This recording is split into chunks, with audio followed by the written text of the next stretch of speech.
Hello, everybody. It's Old Bear from the Old Bear's Den of Bigfoot. Tonight we have a very special guest in Richard Farabee. And we have a co-host tonight in Dirt Road Bigfoot. So without any further ado, we are going to bring them on and let's get the show started. Let's bring our co-host on. Hey, What's up, good evening, Bear. How you doing, bud? Pretty good. Yeah. Yep, I'm ready for a good interview tonight. I've been kind of looking forward to this tonight. Right. And, we're going to have a good show. I brought you on tonight as a co-host uh, because you seem to know how to ask pretty decent questions, and sometimes I get caught up in the information, and so you're going to keep me straight tonight, right? No pressure, no pressure. And what's going on, Mr. Eric Sapp, Mr. Athos? Let's see. Well, that guy's coming on. Florida Seminole War History. I like this guy. All right. Yep. We're ready to get the show on. Hey, guys, let's get it on. All righty. Let's bring Richard on and get her rolling. Sounds good. Hey, what's up, Richard? Hey, Richard. Hey, how's it going, fellas? Y'all hear me well? Oh, we're you're all doing pretty good. fine. All right, this is Old Bear Show, and we got a special announcement at the end of the show. Let's go that route, okay? Let's go at the end of the show. We got a special announcement for everybody, so y'all stay with us till then, and let's enjoy this. All right, go ahead, Bear. All right. Well, tonight, Richard, we want to showcase you. You do an excellent job when you're out bigfooting. I've watched many of your videos, and you have a couple of YouTube channels I want you to promote. So why don't you let everybody know what channels you have on YouTube first off? Tell everybody about the YouTube channels? Yes. Well, I have a research channel called Bigfoot Florida Guy.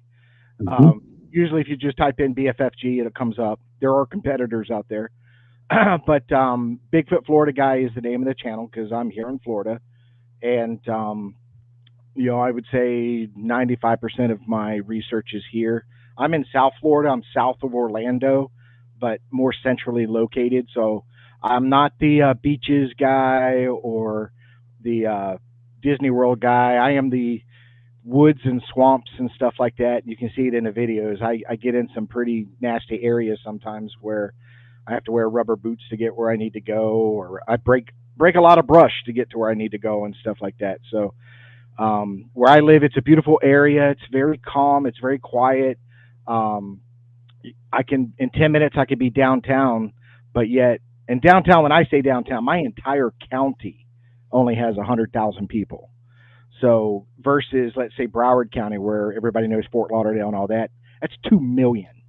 See what I'm saying? So to have a county that has 100,000, it's actually very small. That means there's a lot of wilderness.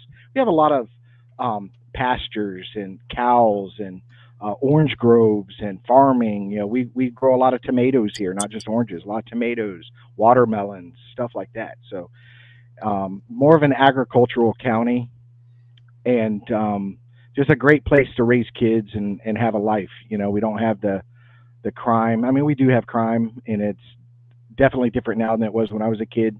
When I grew up here, the major highway that went through the town was a 2-lane road. Now it's 6. So I've watched this place grow in the last 50-something years, and I'm a 4th generation Floridian. So my family's been here for a long time. This is where I plan on being buried. Well, and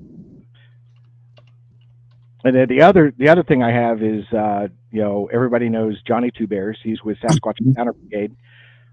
We came together we've always been friends, but he came to me with an offer to help him and co-host a Bigfoot podcast called Sasquatch Unredacted. and we do that show. We try to do it twice a month. It doesn't necessarily work out that way. We have been really thankfully, thank God that we've been really busy, and we have a show almost every single week. Right now we're doing Thursdays because of Johnny's schedule, but we usually do Fridays. So we'll bounce back and forth to those 2 days. So we try to do one every other week because he still has his research, I still have my research, and we want time to do those things.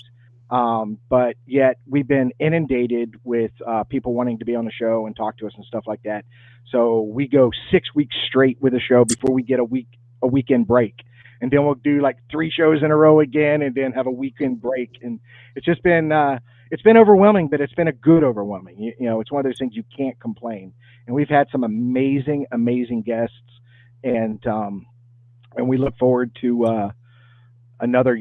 This December will be a year that we started the show, and we look forward to doing this until we can't do it anymore. So we're really pumped about that. So Sasquatch Unredacted and Bigfoot Florida Guy. And there's also there's Facebook pages with the same title. So if anybody wants to join our Facebook pages, feel free to do that. And we're not a non-monetized channel, so it doesn't cost anything to like and subscribe. So I definitely encourage everybody to do that. So go ahead, Icebox. Yeah, let me jump in here real quick. I've followed Richard for a long time, and our story together is it's been a great one. But what I really admire the most is how well Richard, maybe I'm jumping ahead of him a little bit, but the way he does his channel and his shorts, I really love his shorts. I see all kinds of country, and being from Alabama, nothing but woods and oaks and that kind of stuff. I mean, even the territory I live in now up here in Indiana, it's a little different, but Florida, for where he goes to, it's different scenery. He does a great job in his walks out there. I try to watch every one I can. I can't catch them all, but I try to catch as many as I can. He just does a wonderful job, and there's a reason why he does that. And I'm just glad that he does, because I get to see scenery, and every now and then I'll find something. I mean, you got to be out there. That's all it is to it. And that's what I tell people. You got to be in it to win it, and you have to get out there as often as you can and be a part of nature and stuff like that. And the shorts, and I explain this to people, is I'm out there for 4, 5, 6 hours, and when I get home, I've got to go through all that footage again to see if I saw something, because people think what they're seeing on the screen is what I'm seeing. I'm not seeing what you're looking at, because while I'm carrying the camera, I'm looking around. I'm talking, I'm doing other things. So I always encourage people, watch my video, and if you see something, let me know. See what I'm saying? And it's worked out. There has been occasions in the past where people have found something and said, hey, they'll email me and say, if you go to this time, whatever, 23 minutes and 10 seconds into the video, and they'll screenshot it, but give me the time, because I won't use the screenshot, because I'm not a big picture guy. I want the video. So they'll tell me where to go, and I'll go into that film and I'll find it, and I'll say, oh, okay, that is interesting. But then a lot of times I'm able to explain it and say, I know what that was. See what I'm saying? I was there. I'm president. I see what you see. I do get it, but this is what it really is. Or it'll be, wow, that's interesting. Next time I go out, I'm going to go back to that location and look around a little bit more, see if it's still there, to make sure that it might be a solid object, or check it out to see if there's any evidence in the area. So I really encourage people to do that, to go through the video and say, hey Rick, I saw this, and stuff like that. Because like I said, I've got to edit it down, 5 hours, 4 hours, 6 hours. It depends on how I feel that day. And narrow it down to something that's palatable, because we live in an era today where people are short-minded. They want information quickly, and to sit and watch an hour or a 2 hour or whatever is a lot for somebody. That's why shorts take up so many people's time. They'll watch 1,000 shorts in a row. See what I'm saying? Oh, yeah. They don't really stop and watch an hour-long video. So I try to bring it down to 30 minutes if I can, but usually it's around 40 minutes, 45 minutes. But they got to understand that's 45 minutes of 4 or 5 hours. Yes. And then the shorts, The shorts are just the moments where I feel there's nothing going on and I'm just walking to get to my location, or I'm walking to get back out and I'm just filming the forest. And I'll do a 60-second, three or four 60-second shorts, and I'll put some music to it. People sometimes complain about the music, but hey, it's Not my here. channel. It's my channel, and it's music that I enjoy, or it's something that I felt at that moment when I'm going through music. I'm like, wow, I really like that. I'm going to put it on my short because it's my it's my channel. And some people say, oh, like I did a song, and I'm about to be 57 years old, and but there was a song by Lady Gaga that I liked. I thought it was good. You know what I mean? And then I had this guy messaging on it saying, "Oh, that's trailer trash," and blah blah blah. Well, I don't know where you get that from, but just because thank you for listening because you did watch the short. You know what I mean? So, um, but I will take recommendations. If somebody, I did one for you one time, Icebox. I did do the band Alabama, you know, and, a, a while back, and I was hoping you'd pick up on that, But sometimes I'll put something out there, and it's a message to somebody. You know what I mean? I'll do a song, and I won't say nothing to them, but if they pick up on it and say, oh, and I oh, thank you, remember Philly. it. But I remember it. Go ahead. but I'll do a special song. But the thing is with the shorts are just entertainment. That's the entertainment side of what I do. It's just Yep. to get people interested in my channel, and it gives them an opportunity to see the areas that I'm in, to understand that this is the Florida I know. And there's a lot of when I started the channel, I used to say this all the time at the beginning. I started the channel because for a number of reasons, but one of the reasons there's a number of reasons, but one of the reasons was there are people that can't do this. They don't live in an environment where they can just get in a car and go to a forest, or they have some kind of physical, something physically that keeps them from going in the woods or something like that. Well, they Yep. can live vicariously through me, and I take them on my shoulders. I take them out there to see what I see, to enjoy what I enjoy, and that's where the shorts come in. Same with the video. The video is, hey guys, this is what I'm doing. And if anybody, and this is my disclaimer, this is my disclaimer. If you come to my channel to see Bigfoot, you're going to be sadly upset because I out of every 50 times I'm out there, I may not find nothing. See what I'm saying? We're talking about one of the most elusive creatures out there. Okay, and I go out there because I know it's there and I'm trying to find it. And if you go in the past and you look at older videos, I have found some fantastic evidence. I've gotten footprints and I found some structures and I found some arches. I've recorded some great audio. But for every one of those moments, there's 50 where I didn't get anything. So I just want to prepare people to say, hey, I'm the real guy. I'm the true, honest guy that's going to tell you, be prepared. We may not get anything because that is what bigfooting is all about. We've all done it where we'll go to a location, and I've been invited. I've been up to Georgia, and I've been up to Uwharrie and different places, and you spend a whole weekend. And a prime example is Johnny. I went up to see Johnny at the Happy Place, which is a great place that they go to. They've had a group of them had Class A sightings, but I go up there with no expectations. Okay, none, because that is what bigfooting is. If you go out each time thinking, well, today I'm catching it on film, or today I'm getting this and this, you're going to be disappointed. See what I'm saying? Because it takes a lot of work, it takes a lot of time to get what little that we have. See what I'm saying? But I enjoy people coming along the journey with me, seeing the forest, seeing what I'm doing, watching me mount trail cams and stuff like that. And I'm honest in the videos. If I get scared, I let them know I'm scared. I'm quick to say, hey, just so y'all know, I just got spooked. You know what I mean? I just got spooked. Or guys, I just got in an area and I'm not really feeling comfortable right now. You know what I mean? You just get that creepy feeling and you're like, okay, I'm gonna take a moment. I'm gonna look around because I'm getting that creepy feeling. But then I'll exit that area and I'll get 100 yards away and feel fine. See what I'm saying? And so I'm honest about my feelings in my videos. So people are experiencing it as I'm experiencing it, or when I experienced it. You know what I mean? I wish I could go live out there, but there's apps where I go, there is no service, period. None. Once I pull up and park my car, I can't even make a phone call. Okay? So once I get out in the woods, I got to be safe. You know what I mean? I gotta play it safe because I do this independently. I do it by myself, and been doing it by myself for a long time. There was a 2-year period that I was with a group that did not work out, and I'm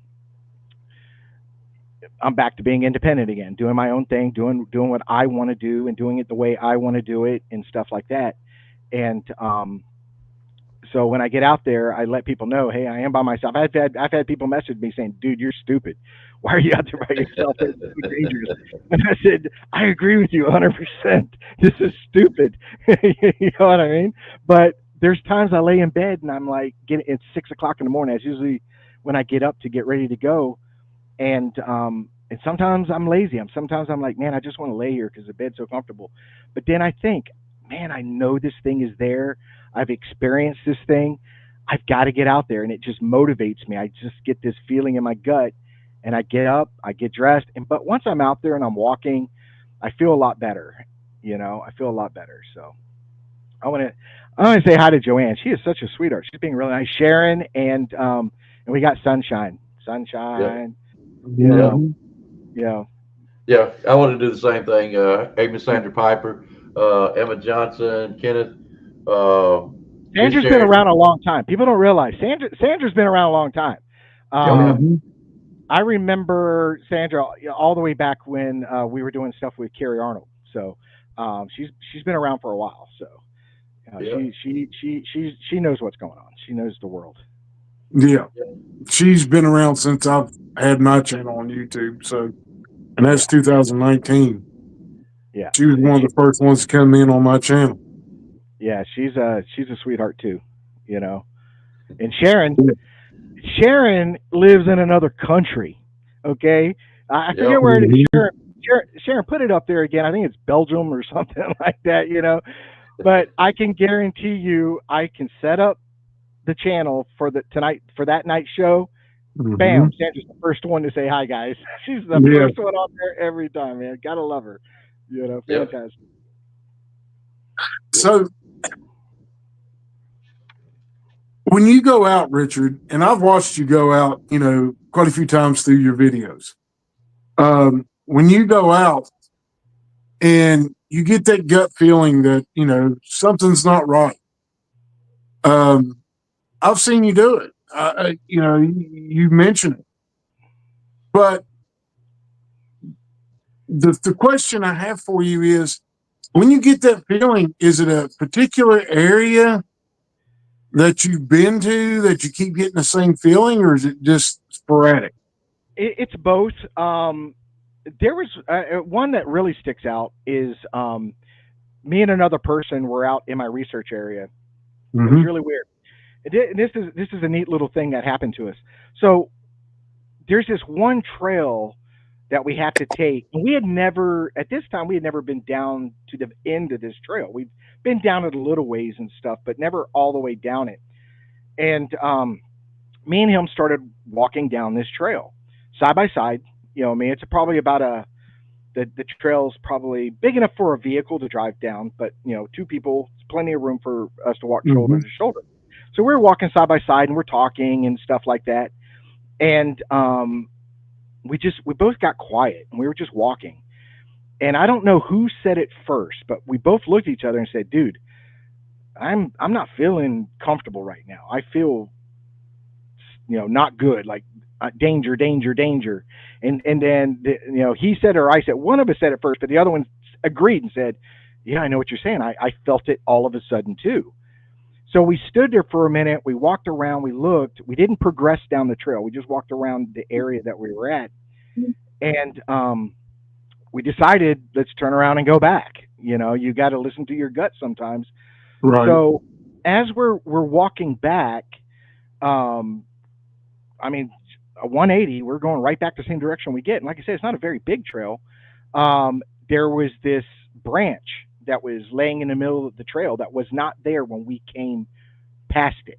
See what I'm saying? Mhm. And we found it. We both brought it up like this was not here. We just literally 5 minutes ago walked past this spot, and so we started walking around. And what made it different was we were in an area. It was a part of, I believe it was a pine tree, part of a pine tree, and the nearest pine tree, standing at where that stick was, and doing a 360 view around the area, the nearest tree was probably 50 feet away. The nearest pine tree. See what I'm saying? And this is not a bad weather day where it snapped off or blew over there or something like that. It was just laying there. See what I'm saying? So we kind of marked it up as, okay, this is something strange. Mhm. We walked past it and didn't see it, but we don't. Man, it's a fresh branch and it's green. You know what I mean? We would have seen it. Um, but it was one of those moments where we had one of those feelings where something wasn't right. And but again, I do have that feeling if I go into an area that I've never been in before, and I chalk Mhm. that up as it's something new. I'm not self-aware in this area like I am in other areas. See what I'm saying? When you have an established research, you have a research area. My area is 3,000 acres that butts up to a ton of other areas. So, Mhm. but my specific area is 3,000 acres. I probably in the last 2 years or 3 years have only probably checked out 5% of it. See what I'm saying? Mhm.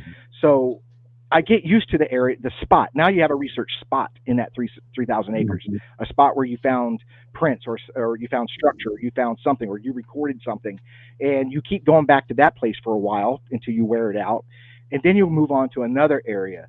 Um, and sometimes I'll get into an area I've never been before. I'm not comfortable.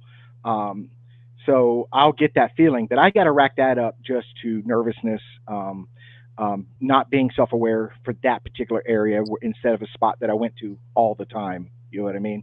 But when I go to Right. an area I've been to all the time and I get that gut feeling, you try to pay attention to it. You try to say, okay, why am I feeling this way now when I didn't feel like this way last weekend? See what I'm saying? Yeah. So gut instinct, my job, things I do for a living, gut instinct plays a lot in what I do. So I use that a lot when I'm in the field.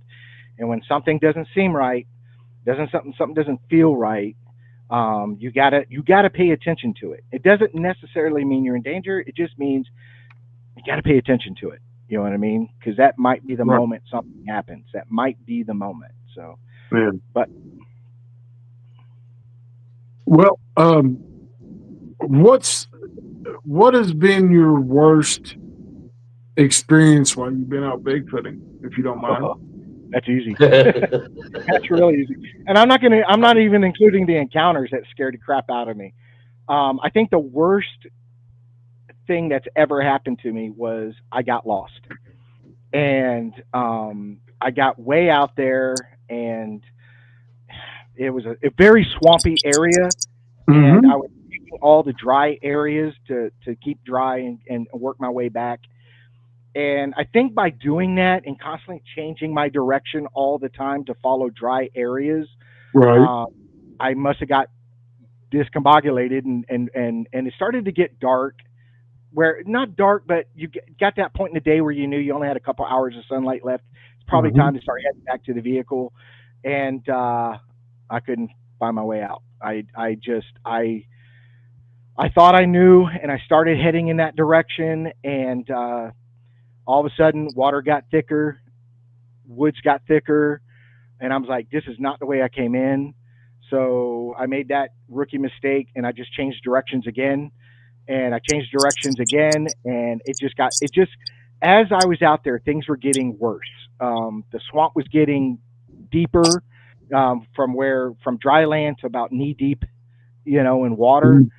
and I was breaking brush where trees were just inches from each other instead of wide open. See what I'm saying? I was getting thicker Yeah. and thicker, where I'm pushing stuff apart, So, and again, I have no signal, and I didn't at that time, and technically I still don't, but I didn't have a compass, and because I just had confidence in being out there and knowing where I was Mhm. going and stuff like that. So I tried to pull up my phone and pull up the compass on the phone. Absolutely no signal. I'm just getting that little scrolling, eye of death. And Yeah.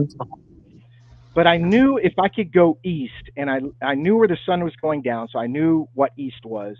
Also looked at the trees. I knew what side the moss was growing on the trees, so I knew, what was north, south, east, and west.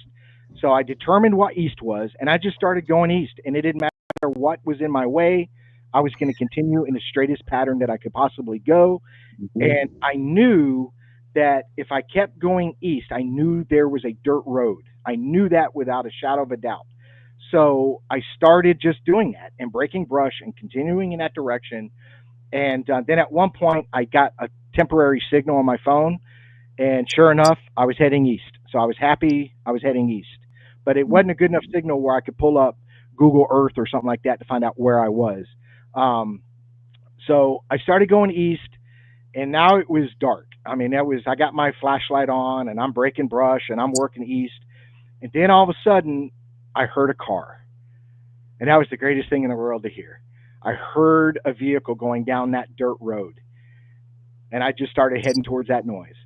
And I finally, as I was getting closer and closer and closer, the water went away. I was more in dry land, and then I saw taillights through the woods. I could see taillights. I was like, Mhm. there, I know where the road is. I got to the road, and once I got on the road, I knew I had to go right. That, regardless of where my vehicle was, if I go right, I knew what direction right was, where it was going to end up. And so I hit the road. I started going right, and sure enough, about a quarter mile down was my truck.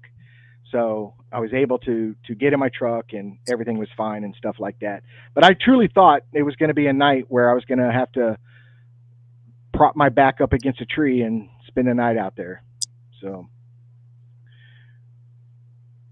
but Well, that's pretty fearful to have to deal with. oh And yeah, I would have been the next episode of 411, right? we hope not. Yeah. Uh, Uh, I've, you know, I'm up here in West Virginia, and we don't have swamps. At least I've not found any near me. Um, we got a lot of steep mountainsides and trees and briars and brambles and rhododendron and you name it, we got it. But I've had to spend the night out a couple of times because I got lost, and I'm like you. I don't carry a GPS. I can get GPS signal. I just got to get to the top of the mountain. right. But if you starting out in the holler and you look up and you're like, I'm Yeah. never going to make it up here to the top of this mountain. Hmm. But It's steep. I have spent a few nights in my time out looking for Bigfoot on the side of a mountain, uh, sitting beside a tree or on a big rock or something of that nature, uh, building a little fire to stay warm. And I know where you are. I knew where you. I understood where you was. Mentally, it's kind of tough unless you're set Oh up. yeah. Unless you're set for it, it makes it rough on you. Well, it was one of those things where I anxiety started to hit. Like, okay, Mhm. reality is I'm lost right now. Reality is, Rick, you do not know where you're at right at this moment. Um, and but that attitude comes in is I got to figure it out, and I got to keep moving. I just got to keep going because one, nobody knows I'm out here. Right. Nobody knows where I'm at. Even if I said, hey, even if I told somebody, I said, hey, I'm going out researching it today and blah blah blah. Even if they knew the area, they're not going to find me. See what I'm saying? And so I knew I was in a difficult spot, and but again, grace of God, everything worked out fine. I ended up on that dirt road, found my truck, and trust me, I was really relieved, very relieved. but I was angry at myself for allowing myself to get so caught up in what I was doing. I was so into listening and watching and looking. I wasn't paying attention to where I was at. You know what I mean? And so I try not to do that. Maybe I should do a GoFundMe, so buy me a nice GPS or something. You know what I mean? You know, because I'm done. I'm not buying any more equipment. You know, Not for a while. I've Yeah. spent so much money throughout the years, and I just every time I look on something online, I'm like, man, I like that. I gotta kick myself so hard to say no. You don't need it. If you didn't have it Yeah. last week, you don't need it this week. So I got Yeah. a question for you, Richard. Go Yeah. ahead. Uh, I know Richard very well, and he is what I call a true blue boots on the ground kind of a guy. And he's sitting there telling you a story about getting lost and stuff. Richard will go out and camp out overnight in Florida. I'm sure he's not lost at this particular time, but he will go out there and camp out all through the night, then come home the next day, that kind of stuff. He is what I call a true blue out there, boot on the ground. He is checking out things, trying out things, using what equipment he's got. But what I want to know from Richard, you do this by yourself. It could be, I call it rattlesnake territory, whatever, because down in Florida, you never know where them snakes are. One can come in on you at any time. That's a danger in itself. Uh, I think you do have bears, don't you? oh yeah, oh All yeah, right. a So, lot of bears. yeah. So you're a very brave man in my book. I mean, I got this place up here. I won't go up there by myself. No. There's a fine line between brave and stupid. Just so you That's know. what I tell people. There's a very fine line. Yeah. But what I want to know, have you had any experiences that night while you were out there in tent camping? Oh yeah, absolutely, twice. Um, and I've gone on with them on other interviews. Um, but there was I being single. I'm not married. I don't have kids. I can free myself up to do certain things, and I understand people that have families and they got other obligations and stuff like that. Not busting on them. Um, but so I choose very key dates to actually camp, which is it's usually Thanksgiving and it's usually Christmas because there's nobody anywhere. They're all at home. They're with their families. They're at grandma's. They're doing the holiday thing and the family thing. So it really opens up that door that I can go into areas and camp and not be concerned about other people or having to eliminate other people out of my evidence and stuff like that. Mm-hmm. Yeah. So what had happened, um, and this happened in a very short period of time. I had planned on camping. It was Christmas, and it was 2 years ago, and it was a very distinctive Christmas because it was extremely cold. We knew the late night temperatures. When we say late night, we're talking after 2 a.m. to about 6 a.m. That 4 or 5 hour period. It was going to drop down to 29 degrees in South Florida, so that's pretty cold. You know, yeah, it's not going to snow, and you're not going to have, our creeks and rivers and stuff. They're not going to freeze, but it's going to be very cold. So, so what had happened was that night, and there was some things that led up to that. But on that night, I was in the tent. I was down for the night, and so I had put the fly. I have a very specific tent where it's screened all the way around.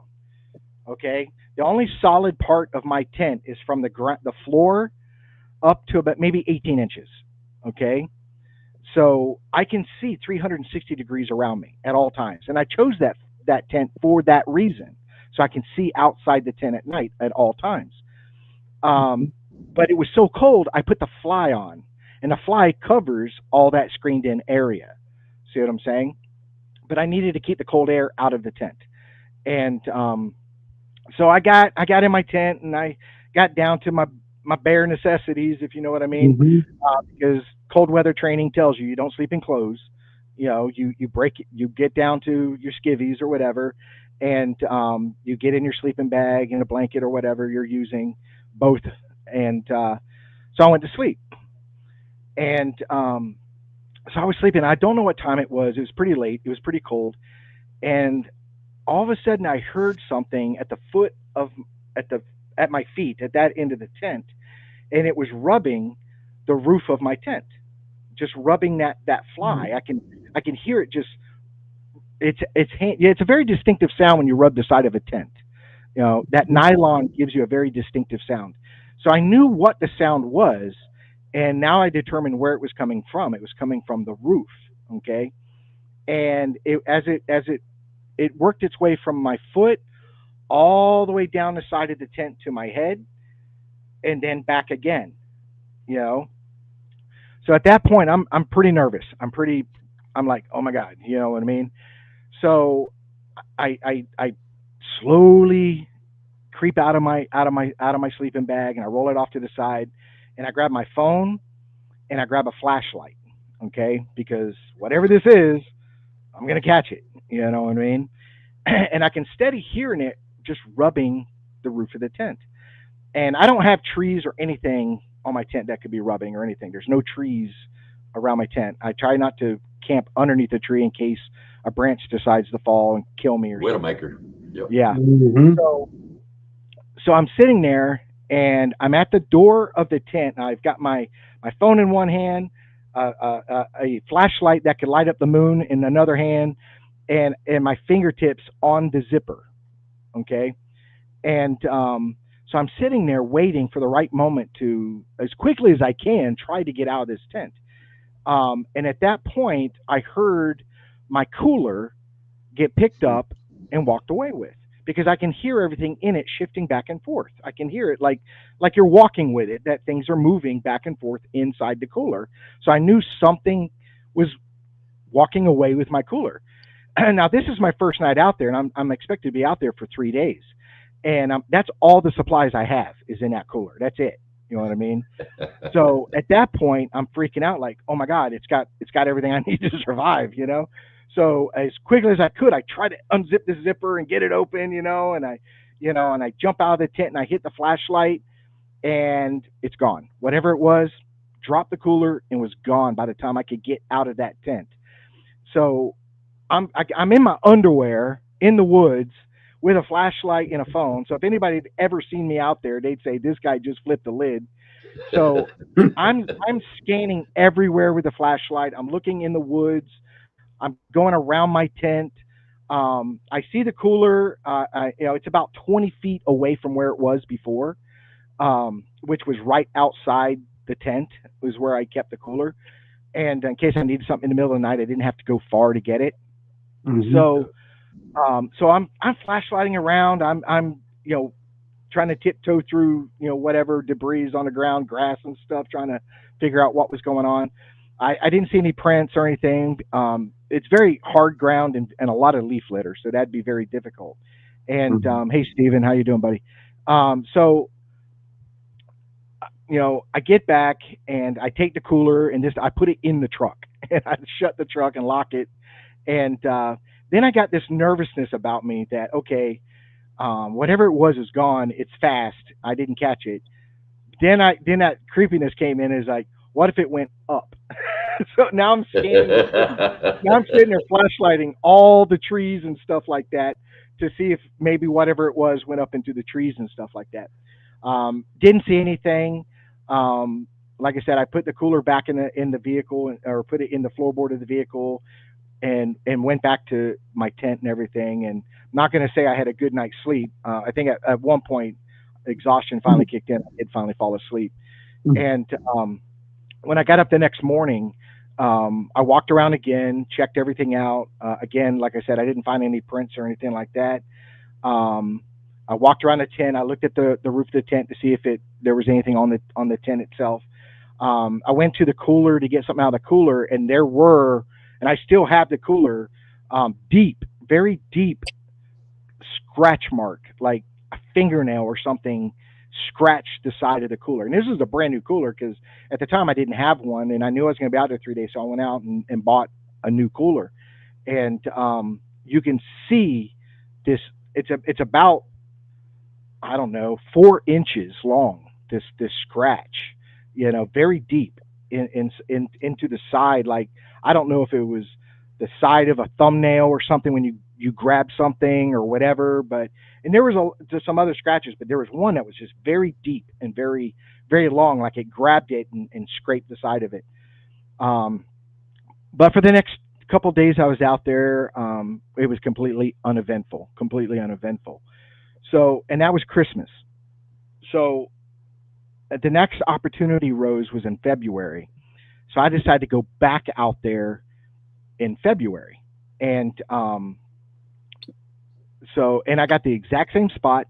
I set everything up the exact same way, except the cooler. I kept that in the vehicle, and and just proceeded to do my regular thing like I did the time before. Mhm. But this time, the one difference I did do was I brought my dog, and I'd never taken my dog out in the woods before. Matter of fact, there's only one video out of all the videos on my channel where you see a short where I have my dog with me, and so I had my dog with me, and again sleeping in the tent, and I brought his bed so he felt comfortable having something he was familiar with. So he was sleeping down at my feet, and but it was warmer weather, so this time no fly was on my tent at all. So I had a complete view all the way around. Matter of fact, I have a picture. I wish I could pull it up where I'm actually laying in the tent, and I took a picture of the sky from me laying down in the tent, which is a beautiful view, and I took a photograph of that. So I fall asleep, no problem. And my dog is a wonderful dog, and never barks, never. Very quiet dog, very passive, very sweet. Um, but what woke me up was my dog was growling, and I've never heard my dog growl in 4 years. At that time that I had the dog, never heard my dog growl one time, and it was at the foot of the at my feet, and it was growling. So I'm a light sleeper, so I look up down at my feet, and I see my dog looking at the window to my left, and it's just steady staring, and it's just got this low growl. It was like it was growling to wake me up, but it didn't want loud enough to be obnoxious. It was like it was Mhm. just a low growl. And so I'm watching my dog, and I realize he's looking out that window. So I'm like, okay, there's got to be something there. And so I slowly sit up, okay? And this is before I had a cot. So I'm on the ground. So I sit up, and like I said, 18 inches is as high as the tent goes as far as solid portion of the tent is. So the rest is all screen. So I sit up, and I slowly turn to look out that window, and outside that window there is something there staring at me, you know. And I use the analogy of a, because when I looked back on it and what I could describe it was like the old school days of, when you watch the movies of the gargoyles on the top of the buildings, the statues, how they're squatted down. But Mhm. somebody brought up a better analogy, which is a catcher on a baseball team.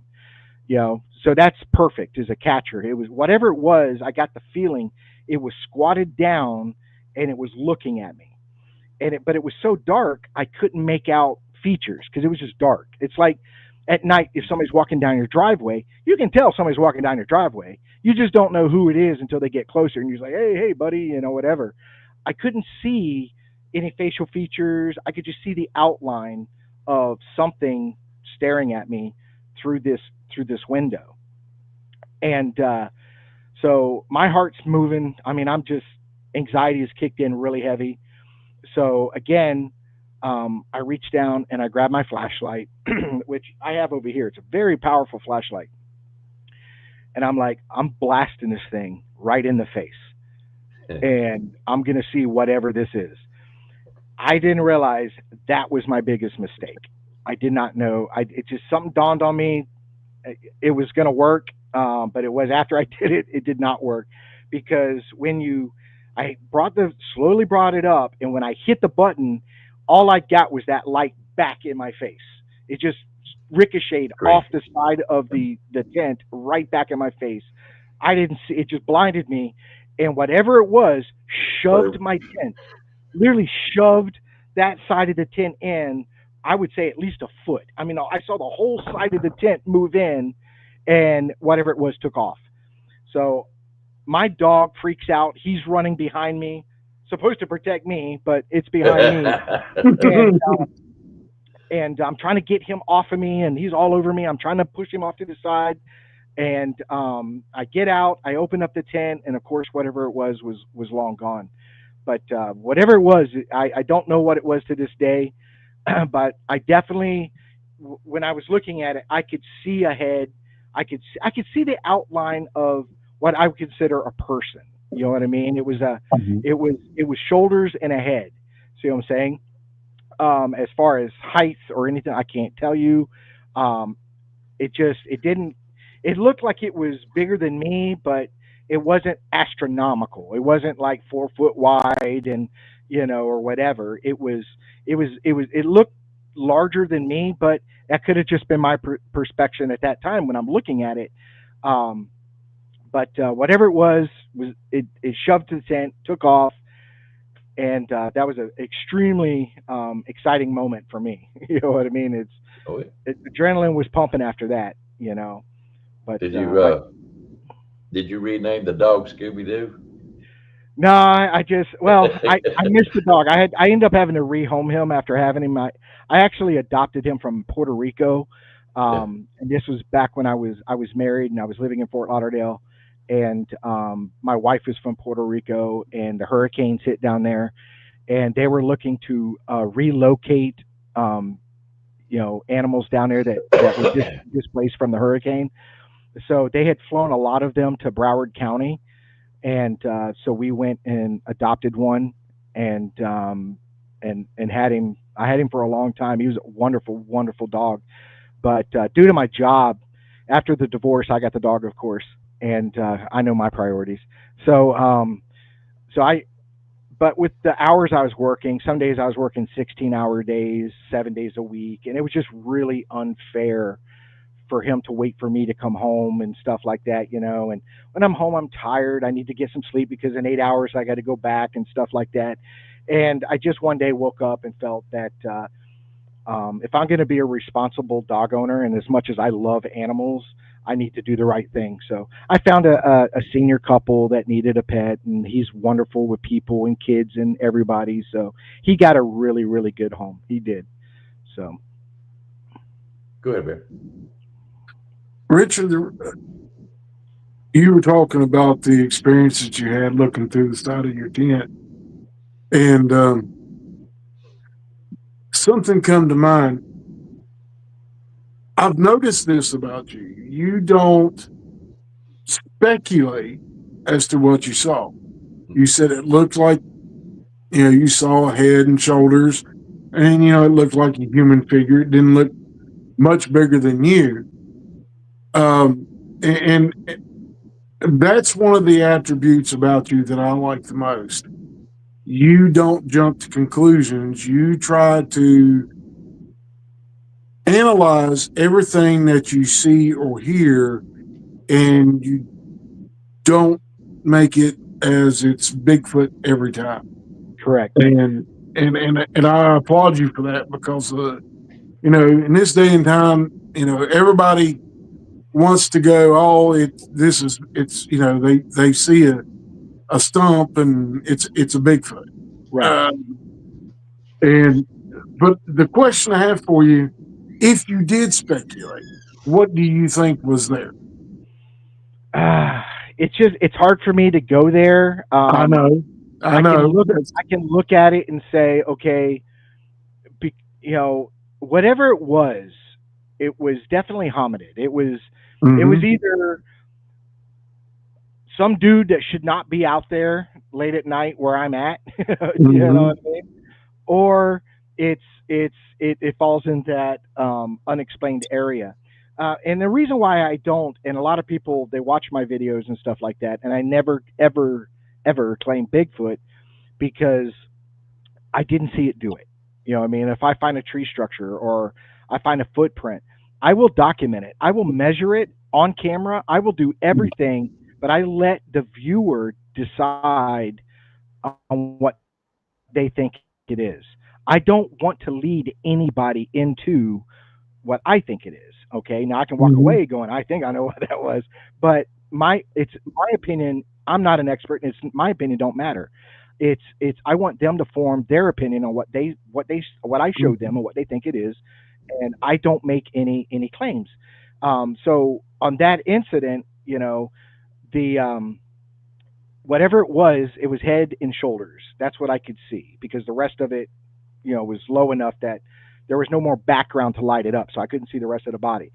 Um, I know it was a physical thing because it pushed my tent. See what I'm saying? So, um, what it was, I don't know, and I don't want to make claims. But what I can say is at that location, there in the past 2 years, there has been three Class A sightings. And they're documented Class A sightings in that location. So I'm literally within 100 yards of those sightings. So I'm in that vicinity. See what I'm saying? Mhm. Um, so when you kind of put everything together, you can draw conclusions. I just don't because my goal, and I've said this 1,000 times, is I need to catch this thing. That's why I'm always running film because I need to catch this thing on film in motion. When you catch something in motion, you're able to answer a lot more questions about it than a still photo. And we all know we've been around a long time. Photos just don't cut the mustard anymore. It just doesn't. So now I'm not saying film is it can't be debunked or people are not going to believe regardless, but it's one step higher than film or than a photo. So the Mhm. Patterson Gimlin film, for example, there's been a lot of things that were answered just by it being in motion. You're able to tell body structure and hip structure, and they were able to by its surroundings figure out heights, and you can figure out just by a simple navigation mathematical problem called time, speed, and distance. You can figure out how fast this thing is going. So to me, motion, having something caught on video is the most important thing. And as a researcher and now as a podcast host, I get people that send me stuff or send me a photo and stuff like that. And it's really frustrating because photos just don't cut it anymore. There's Mhm. just so much junk out there. There's so many people out there that are trying to get their 15 seconds of fame. They want to put this out there and claim this and claim that. And so I stopped doing that years ago. I don't make any claims. And you can go through 400 and something videos on my channel, and I will not claim anything. I just, like I said, here's the evidence, and I'm a forensic guy, okay? And I know this upsets people, and I'm not here to upset anybody. Everybody has their opinion, everybody has their belief, and I respect that. I don't dislike anybody because they have a different belief than me. Period. I don't. I've got people that I do my own peer review with. That when I have evidence, I send it to them. If they don't agree with it, or they don't like it, or they're like, "Nah, I think this is bullcrap," I don't get mad at them, and I don't disown them, and they're not my friend anymore because they don't agree with me. That's childish behavior. I respect their time that they've been doing this. I respect their intellect, and then I'll say, okay, I see your point of view, and I'm moving that off to the side. I won't present it to anybody because if it doesn't even pass my peer group, then it's definitely not going to pass the public's peer group. See what I'm saying? Mhm. And so I hold myself at a high standard and stuff like that. And like I said, I'm a forensic guy. I need to see it, measure it, feel it, collect it, record it, whatever. Those are all forensic things. If it's audio, video, whatever you have, that's all forensic evidence that proves the existence of this creature. See what I'm saying? Yeah. Um, all the other stuff, all the other stuff that we know that people try to believe in and stuff it's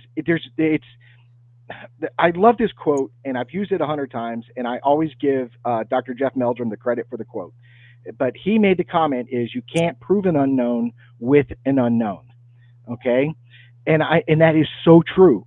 You can't sit here and say they do this or they do that or they're capable of this, capable of that without any receipts proving it. See what I'm saying? It's real easy for me to say something and say it as fact when it's I have no validation for it whatsoever. See what I'm saying? Um, Mm-hmm. and a good prime example is we just had a guest on the show, a wonderful guy. It was his very first time ever actually coming public with his account, but he had a father there, a brother there, and his brother's fiance was there. So they all encountered the same thing. Well, he's stepping forward because he's got other people backing him saying we saw the same thing. Well, that's great evidence when you've got other people backing it up saying Mm-hmm. we saw the same thing and stuff like that. See what I'm saying? So Yeah. I'm not going to make a claim that this creature can do this or that or it's able to do this or that without any proof. I've got to have, I know people are into that spectrum of Bigfoot and I get it. I understand. And but there is no there I've yet to see what bridges it together. See what I'm saying? You two truths can be in the same spot at the same time. See what I'm Mm-hmm. saying? But be unrelated and be completely unrelated. See what I'm saying? I can see a chupacabra in a UFO, but are they related? Did I see the chupacabra come out of the UFO? Did I see the UFO come and pick up the chupacabra? Two things can exist. See what I'm saying? Mm-hmm. So when you experience an orb, and I think orbs do exist, I truly believe orbs do exist. Okay, Right. but are they Bigfoot related? Because you'll hear somebody say, "Well, I saw an orb, and then 30 minutes later, I heard a wood knock." Okay, what bridges those two together that you know makes them together? See what I'm saying? They both Yeah. truly happened. They're both existed at that time. You did see an orb. You did hear a wood knock, and I believe that. But what bridges the two together? See what I'm saying? And that's Mm-hmm. as a forensic person, that's now you have that question. And that's why we're researchers and investigators is we want to find that bridge. See what I'm saying? We want to find what puts things together. See what I'm saying? Yep. Um, I can document footprints. You know what I mean? And I can measure it and say this is 15 inches long. It's 6 inches at the ball and 4 inches at the heel. That's a large footprint. Okay, but I did not see what left the footprint. Right. Okay, now I can assume and say due to its size and due to this, it has to be this. See what I'm saying? But Mm-hmm. I don't do that until I get now. You can get accumulation. All of a sudden, I got a footprint, but then I'm following the footprint in the direction it went, and I find hair on a tree.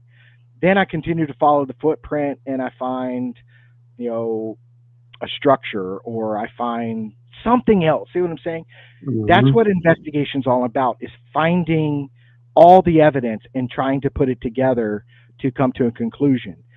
You can't just have one piece and that's it. See what I'm saying? You can document that one piece and put it off to the side and in hopes to find more pieces. See what I'm saying? Mm-hmm. And that's what I do is I go out there to try to find more. It's like you were an avid deer hunter.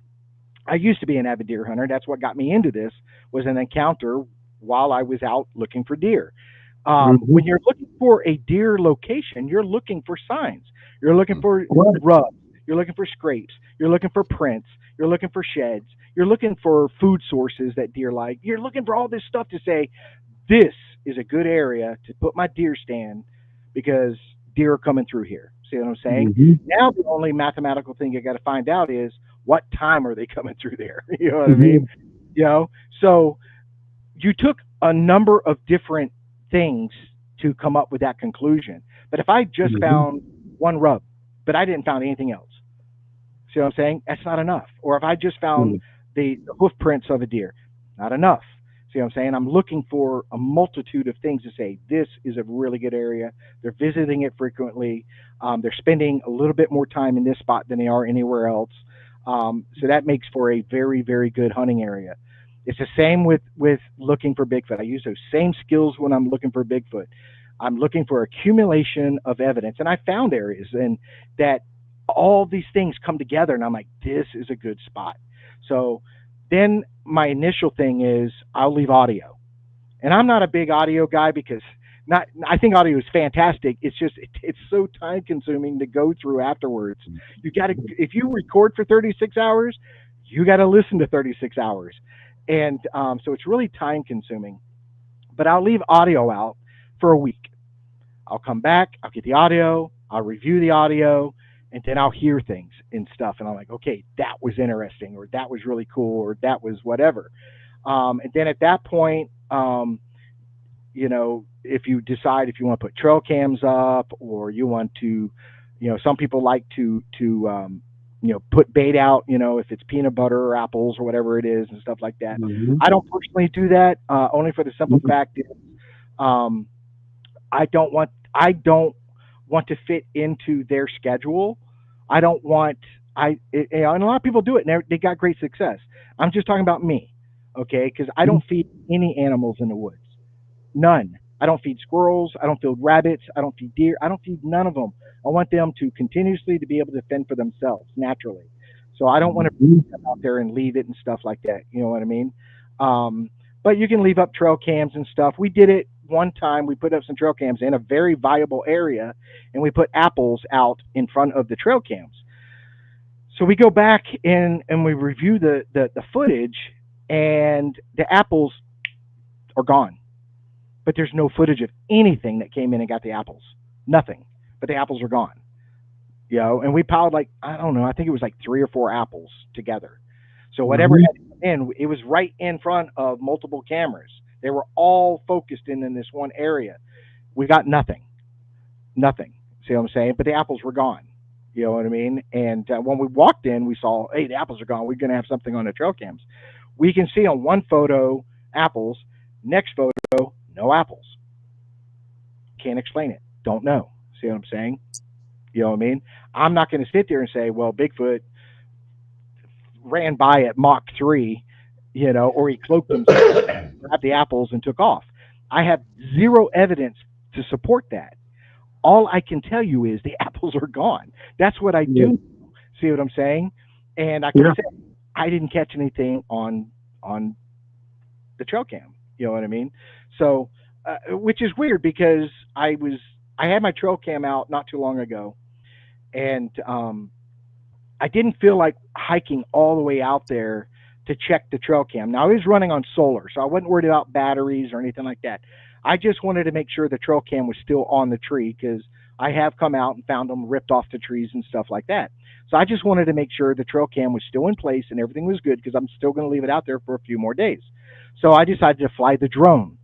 So I flew the drone out there, flew it right to the camera. I lowered the drone within 3 feet in front of the camera, and I only had the trail cam maybe 3-4 feet off the ground, you know, and I flew it right in front of it and looked at the camera, kind of moved it around, looked at the camera, came back, and when I got home, I checked the footage. You know, so I'm looking at the camera. Everything's good to go. Everything looks good. So when I did go out to get the SIM card out of the trail cam, and I'm going through, and there was over 100 videos on this thing, and some of it I posted. You see a storm blow through. It was a really bad storm and all that, and lightning and all that, you know. And I got some really great knocks that were on the video, some interesting knocks and stuff like that, but never saw my drone. Out of any of it, I never saw my drone one time in any of those photos. I went through those photos repeatedly. No drone footage whatsoever. It never caught my drone flying it right in front of the camera, 3 feet from it. It never caught my drone. So when you look back at the Apple situation and stuff like that, all it can do is rack it up is, you know, like I've told Icebox, we have a lot of tools in our tool bag to do this job. Yep. Not one is perfect. Not one does everything you need it to do. You have to use multiple things. See what I'm saying? This does this, but this does this better. Or this does this because this one doesn't do that. So you have to have multiple things. See what I'm saying? Well, evidently trail cams, and even I got a pretty expensive one, um, is fallible because I was there. I know I flew the drone right in front of it. I'm looking at the camera and it never picked it up. So I can't explain that. Why it didn't pick it up. So just weird stuff. You just rack it up and put it in that unexplainable category. Is all I can do. I got a question for you. And I know you, Richard. You will not come on there and say, "But this is what Bigfoot done. This is that," and you try to gather evidence. And I think you're like me. You try to put it all in a pile and try to get similarities. I don't try to do that as much as analytical as you do, but I will listen to other people's stories. I try to tell people. I've invited them on the show, and they go, "Well, my story's not all that great as other people's." And I said, "You don't understand. It's an accumulation of information. Your best accounts are going to be your eyewitness accounts." I have a theory about cameras and stuff like that, and they're great and they're fine, and I use them all the time too. But it's other people's stories because Bigfoot doesn't seem like it wants to be filmed. It don't want to be a movie star, Right. And when I get Mr. Corey that you had on the other day, it was an eyewitness account. It wasn't nothing filmed. It wasn't nothing else. But the things that he says and what he talks about, the situation, I always tell people I try to get the story before, during, and after, just about like everybody else does, so you can gather up what's going on. Right. So my question to you is, in your accumulation of evidence, let's put it that way, evidence of something, do you oftentimes come to the conclusion that this is and I ain't gonna say is a Bigfoot, but is a possible Bigfoot, and it kind of puts you on edge? Does that ever happen to you? I can truly say that with the incidences that I've had, and I've had a few of them in the last 20 years, and with the evidence that I've collected, the accounts that I've listened to, there is no doubt 100% this thing exists. There's no doubt. I will live the rest of my life knowing that this thing is absolutely 100% real. It is there. Um, Now, as far as what it is and everything else about it, we don't know. Until there is a long term study of this species, there's always going to be unanswered questions. But with that said, I can honestly say, so when somebody comes to me with an encounter, trust me, I want to listen. I want to hear it. That's why we do the podcast, because we want to hear these people's accounts, and we also want to hear researchers and hear their evidence. See what I'm saying? It's a little piece of evidence that brings two researchers together. See what I'm saying? Because hey, I experienced that exact same thing, and before you know it, you're exchanging pictures and video and or whatever, and you're like, holy crap, look at this, identical footage, identical. So, and we're at totally two different locations, totally different states and stuff like that. So I love hearing that because that all goes into the brain bank. That all goes into um, building the evidence for this thing. You know what I mean? And like I What, said, 100%, I believe this thing is absolutely. I've encountered enough. I've dealt with enough, and I've accumulated enough evidence and stuff like that. And I've surrounded myself with people that I really, really, really highly respect in this field, and when they say, this is what I saw, this is what I had, I will believe them. Until proven otherwise, I will believe them. So you put that all together, we have something here. See what I'm saying? Um, and you've had really famous people and important people say the same thing. There is enough evidence here that money needs to be spent to investigate it. You know what I mean? And it just seems that the money being spent is from independent investigators like myself and everybody else. We're self funded. We spend money that we don't have on stuff that we don't need. You know what I mean? mhm. But we're out there doing it because we've had encounters or we've had things happen that tells us this thing is there. It needs to be investigated. Somebody has to do it. If universities or the government or scientists or whoever is out there don't want to do it, well, it falls into our hands. So that's why we're out there. That's why we're doing it and stuff like that. But like I said, I try to stay level minded, level headed, focused, and Mhm. I stick to forensics only. See what I'm saying? Um, I believe in UFOs. I've seen some very spectacular things in the night sky, but I'm not out there researching that. No. You know what I'm Yep. saying? I Yep. can see it and say, wow, that was amazing. I'm so thankful I got to see that. Moving on because I'm focused on something else. You know what I mean? I tell people all the time, if I'm in the woods and I see Bigfoot to my left and the UFO over here, wow, but I'm focused on the UFO, the Bigfoot now because that's what I'm focused on. You know, I don't want to put a whole lot on my plate. See what I'm saying? I want to focus on one thing and one thing only, and move forward. Because I've seen some great stuff. I mean, I was in the military, and you know, when you're in the U.S. Navy and you're out in the middle of the ocean, and there is nothing that hinders your view of anything. Okay, where you can't tell the difference between the sky and the water. It's so smooth, glass smooth, and you can't tell the difference. And it feels like you're floating through space because the reflection is so clear on the ocean. See what I'm saying? And when you see something move in the sky, it's obvious. See what I'm saying? It's obvious. You can't. There's no, lights in the city lights or any kind of light pollution. There's nothing. You can't see the hand in your face. I was sitting there one time on the fantail, chilling out, and there was a guy standing right beside me, and I didn't even know it because you can't see. But all you see is all these stars. You know what I mean? So I've seen some fantastic things. So I believe there are some great things out there that are unexplained. I'm just focused on Bigfoot. That's the So am one I. thing. See what I'm saying? And I've been asked what is the out game? What is the out for you? And mine is when this thing is proven, there's no shadow in anybody's mind anymore. I'm taking up fishing again. I'm going fishing Yeah. this weekend. That's what I'm doing. So Now, your main goal right now, is it not a 10-second video? 10 seconds. That's all I want. That's all you need. You ain't That's all I greedy. need. I'm not greedy. I tell everybody all the time, Sasquatch is very selfish. Yeah. You know what I mean? He ain't got nothing going on in his life. He's just walking through the woods, and he can't give me 10 seconds. That's all I want. Just give me 10 seconds, man. You know what I mean? You Yeah. know, and I'll be happy with that. You know, because as soon as I get something solid like that, like I'm on a good trail and it just walks right out in front of me because I'm filming, and I'm able to go home and download that and show everybody. I'm done. I'm done. Whatever they want to do with that footage, if they want to destroy it or criticize it, whatever, I did my part. I did it. It's there. Do what you will. But now I'm moving on to something else. You know what I mean?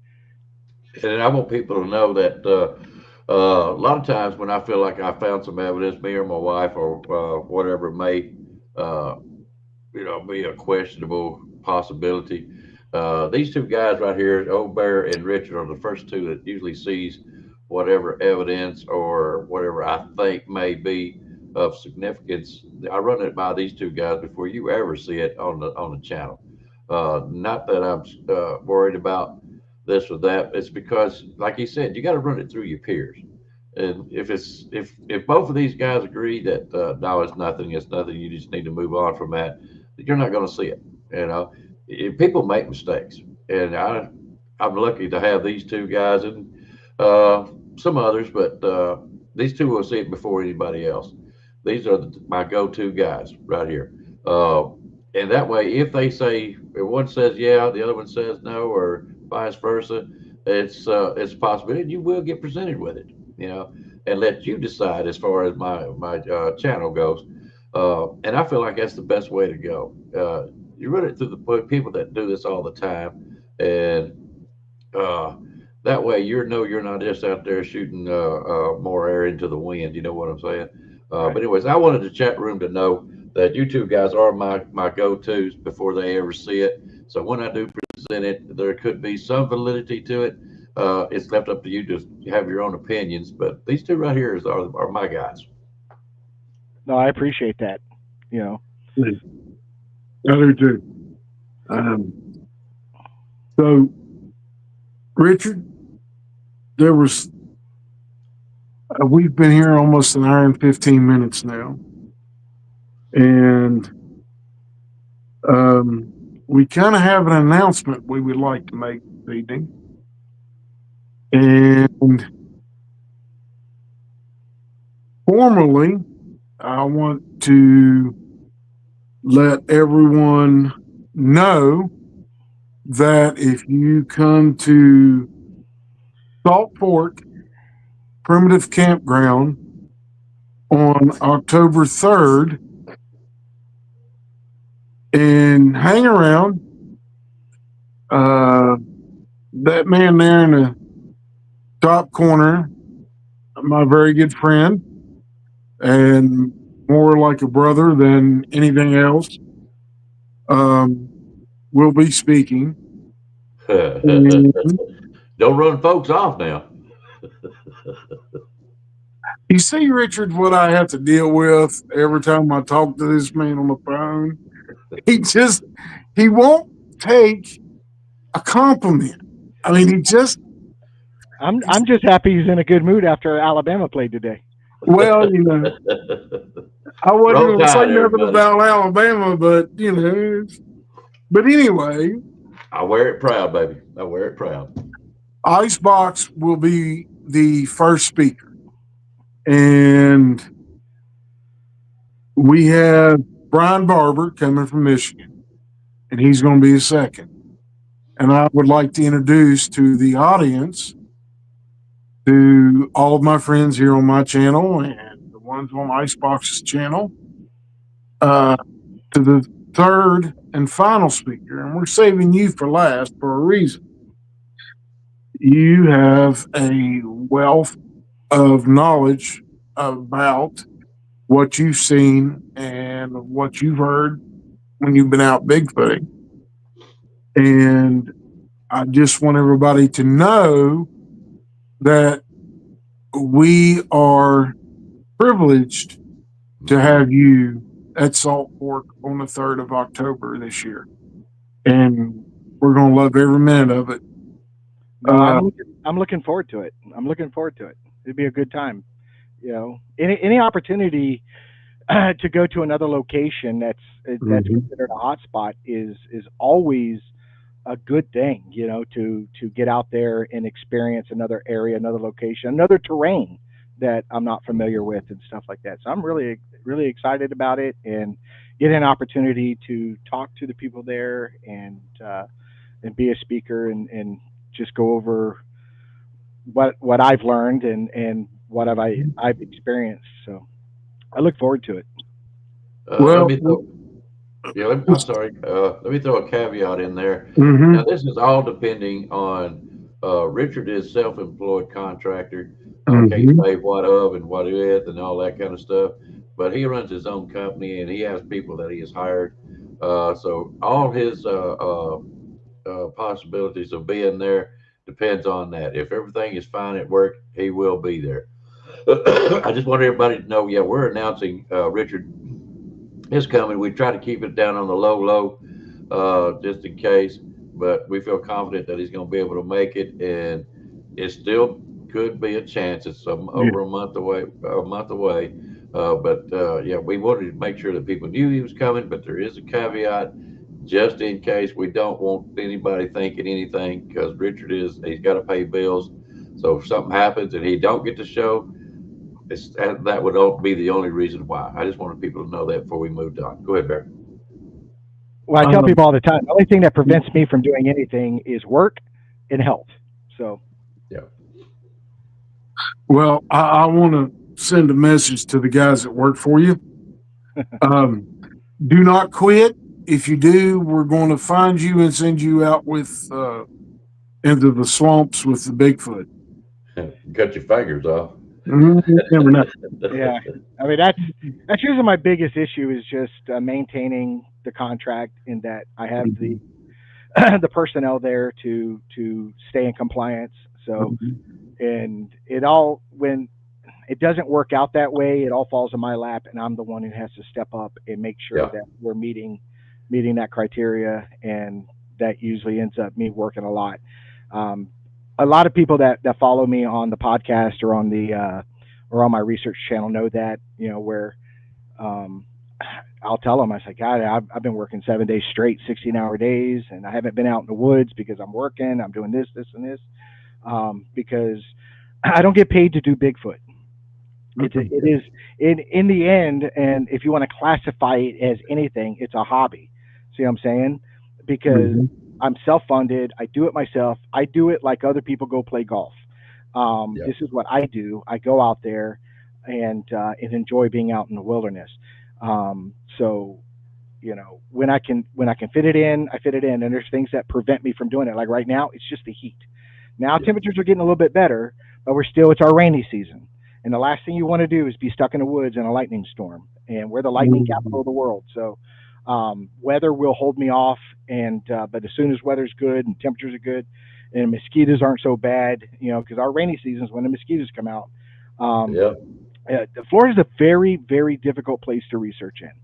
It has a lot of challenges to get out there and research, and any Florida researcher will tell you the same thing. Let alone weather and mosquitoes and stuff like that. There is a lot of things out there that want to do us harm. They want to do us harm, and people ask me all the time, "Man, what are you scared of the most out there?" It's wild hogs, it's pigs. Those are the things that worry me the most. A bear will pretty much run from me. You know what I mean? Mhm. A Florida panther, I won't even know he's there. You know what I mean? But a hog, he will come after you. And at 56 years old, I don't climb trees like I used to. So um, and the thing is when a hog gets you, and if he kills you, they eat you. There's Yep. nothing left of you. The whole group will come in and they devour you. You know what I mean? So Mhm. I worry about that most of all. And of course, you got rattlesnakes, we got water moccasins and stuff like that you have to worry about. But you can do stuff to prevent those things, like wear snake boots and gaiters and stuff like that. But yeah, when it comes to a hog, man, I've seen the damage they can do to somebody very fast, very quickly. They can cut you really fast, and I'm talking cut you to the bone. Um, so those are the things I worry about the most of all. It's not Bigfoot. I think the biggest fear is transients. Where I'm at, we don't have homeless people here too much. They're in town near stores and stuff, so they can get something to eat. They're not out here in the woods like you see in other places where they got tents and stuff. We don't see that, but there's crazy people out there. We live in a very, very crazy world. And I had one. You heard me talking about that one time. I'm out there in the woods, man. I'm doing my thing, and I heard this noise. I just heard like jabber, like talking, like yelling, but it Mhm. was so far I couldn't make out words. I couldn't figure out what it was. But I was getting closer because I knew there was a trail up there. I knew I was heading in the right direction. And I would finally get out of the woods, and there would be a trail there. So I finally break woods, and I get on that trail, and it's this guy um, having a very heated and upset conversation with a tree, and he's screaming at this tree and F this and F that and all that. Then he turns and he sees me coming out of the woods. So we're eye to eye looking at each other. And I just walk right by him and like, have a nice day. You know what I mean? And I just kept on walking. And so, I mean, you can run across some pretty weird stuff out there that's not Bigfoot related that, yeah, could possibly do you harm. I don't know. So, Let me tell you what kind of friend I am. All right. We got Richard coming. And I told old Bear last time we was up in August, and we are going to do a show probably next week about the camp out guys. So don't fret about that. We got some interesting things we would like to discuss with you guys of the whole weekend. Mhm. It was odd. It was weird. It cost me a lot of money. I'll tell you that much. But Yeah, y'all, it did cost you a bunch. yeah, y'all gonna get a kick out of all this. But anyways, I told old Bear, I said, this is our camp out. I want to camp to where I want to camp this time. Mhm. This past time, Bear put me in a really good spot. I enjoyed it, but I got a place that I want to go check out. And it's been known at this particular spot that Bigfoot likes to cross. And I said, well, that's why I'm here, to get some kind of an experience. Let's go that route. So I got Mr. Richard is going to be camped right next to me. I got him right next to me. That's where he's going to be. So I'm gonna go buy me a bottle of preferred stock and maybe put out a couple of apples or something planted around his little tent, and we'll see what happens. That's the kind of friend I am. Love you, Richard. I'm all in it. As long as I'm near a bathroom or a place that I can go to the bathroom, I'm all right. I'm That okay, is, man. Hey, I'll give you a roll of toilet paper. There's woods. Yeah. Oh Lordy, but yeah, it's going to be fun. I really, I can't tell you guys how much I look forward to this October camp. Well, Richard, if it gets too bad, we can always move you up there closer to me. And there is bathrooms. You can use the camper or the No, two outhouses that are right behind me. So I told him, I said, we sat down. I said, the only concerns I had was not missing my flight to come back because mhm. I have to go to work. And as long as there's a place I can go to the bathroom, a place I can shower, because I don't want to stink when I get on that plane to fly back to Florida. You know what I mean? I don't want people I to understand. where are you? Who are you? And look like a homeless guy that's been out in the woods for a few days. So, but I'm coming light. I know because it's so far and I got to fly and stuff like that. I won't be able to bring the equipment that I want to bring I want to use up there and stuff like that. So, you know, so I might be bumming off people saying, "Hey, let me see your binoculars," or, Hmm. "Hey, let me." I might be able to bring a small thermal. I won't be able to bring the one I want, but I have this Psionics black, and it's small, and it's a Mhm. monocular, very expensive, but I'll bring that and maybe some audio equipment or so. I don't know, maybe a digital recorder or something.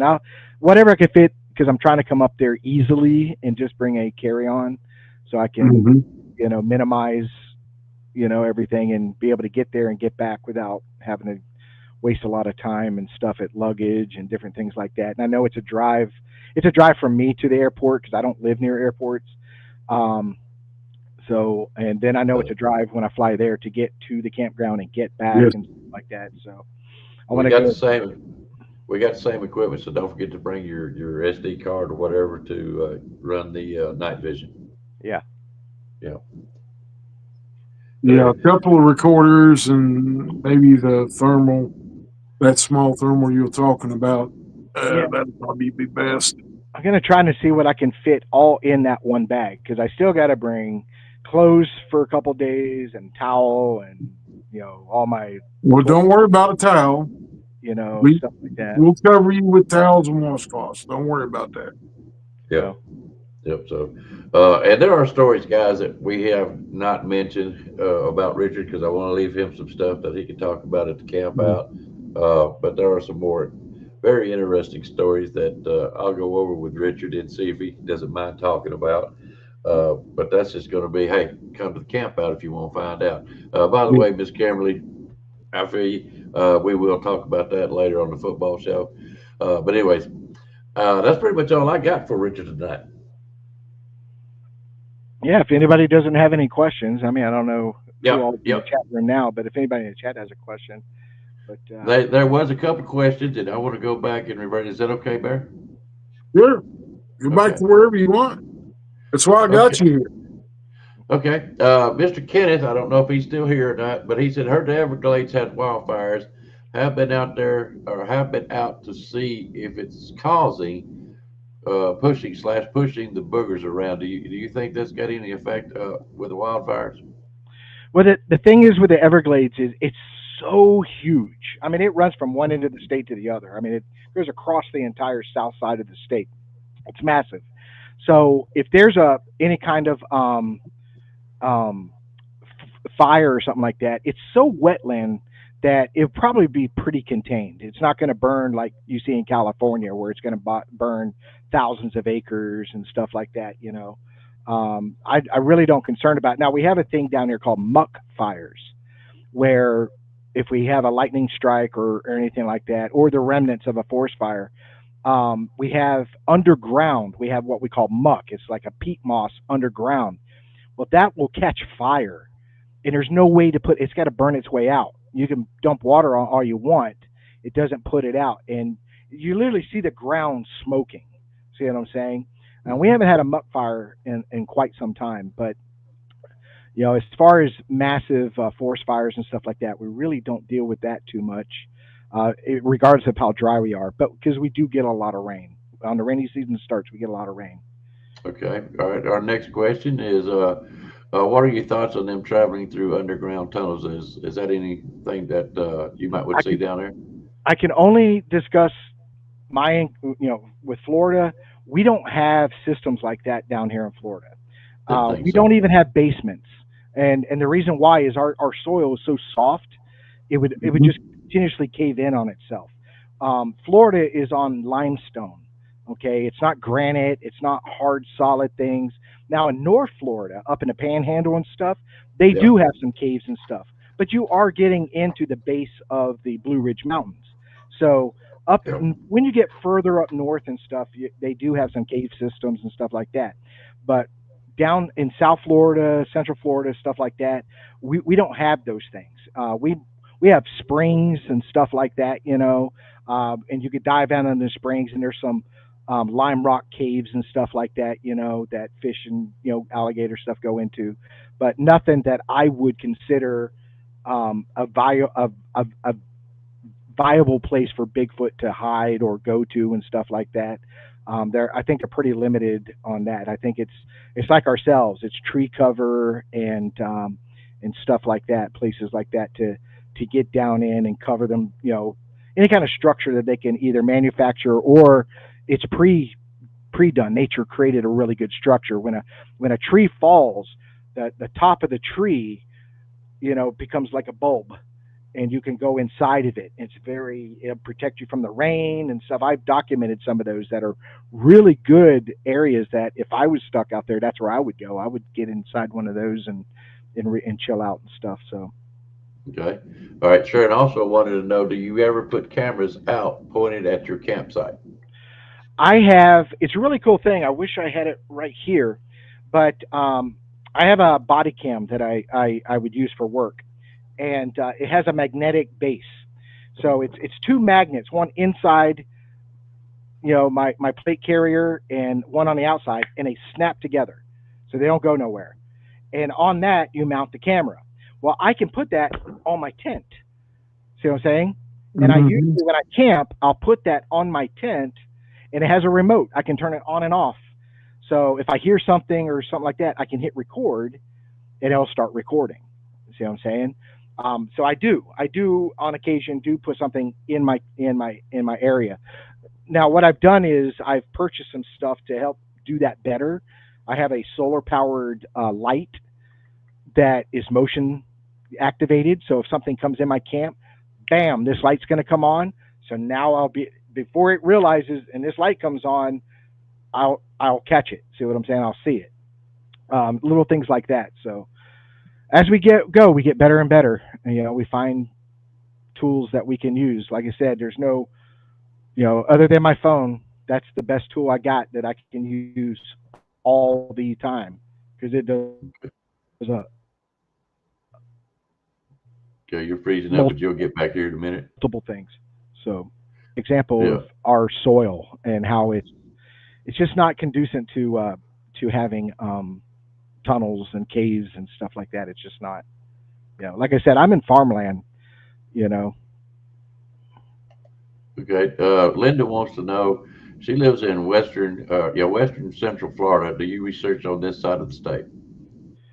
well, there's some areas on the west side that are very popular. Of course, we have Ocala National Forest and we have the Green Swamp area. Um, I've been invited to both of those on a different occasions. I have not been. I've driven through this very creepy place. The only reason that I haven't been up there yet, and it's going to happen, is it's a long drive. It's a couple hour drive for me to get there, research, and then drive back. Um, but it's inundated with a lot of researchers, a lot. I know Oh at yeah. least six different groups that research that area. So I try to stay away and do my thing because I don't want to impede on, because you'll hear comments Yeah. where, hey, I saw so and so in my area because I caught them on trail cam. You know what I Yeah. mean? And Mess me I up. don't want to step on anybody. Yeah, I don't want to step on anybody's toes. Yeah, because if you film another researcher that you know of and he's in your area, you now have to disregard all your evidence. You have to disregard it all. If you hear wood knocks or you hear howls or you hear anything, it could be that research group making those noises and doing those things. So I have to disregard everything. It ruins everything that you just did. So I try to stay away from that, you know. Okay, I got a couple of interesting statements here.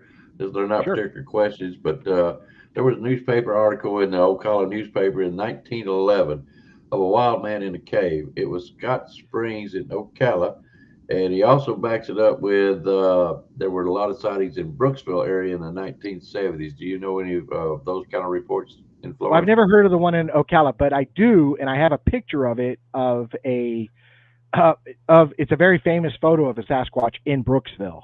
And the reason why I have that particular photo was, God rest his soul, Kerry Arnold. It was one of his favorite photos, and so I always held on to that as in memory of him. But very interesting photo. So you know, Brooksville is up there on the west side, just is it north of Tampa? You know what I mean? But as far as you know, anybody in 1911 and live in a cave, I don't know. I've never heard the story. Like I said, I don't know the Ocala area well enough. Now, Ocala is a beautiful place. There's a lot of rolling hills and a lot of different terrain that I have to deal with down here. Maybe they have caves up there. I don't know. I really don't know. I'm anywhere south of Orlando. So if you take Orlando south, that's pretty much my area. So Now, David Sedati's up around Ocala, is he not? no, Dave is in Lakeland. He's outside of Tampa. He's in a place called Lakeland, which is not far from me. So, Okay. and I'm hoping that me and Dave Sidoti get together at some point. There's a few researchers in that area. Everybody knows Marie Demont. I've been out with her and her team. Great group. Um, and then you got Sasquatch Origins. Those guys, they're good people, and I've had them on the show, and I would like to get up with them at some point and go up there to the Green Swamp area and stuff like that. I was invited by David just recently to go out to the Green Swamp, but I had something else going on at that time and couldn't pull away. So David's a good guy. Good guy. yeah, he's a great guy. He's a fantastic guy. You'll never hear me say anything bad about that guy. He can kick No. me in the gonads, and I wouldn't say anything bad about him. Go ahead, Barry. Well, I got a question for you, Richard. Sure.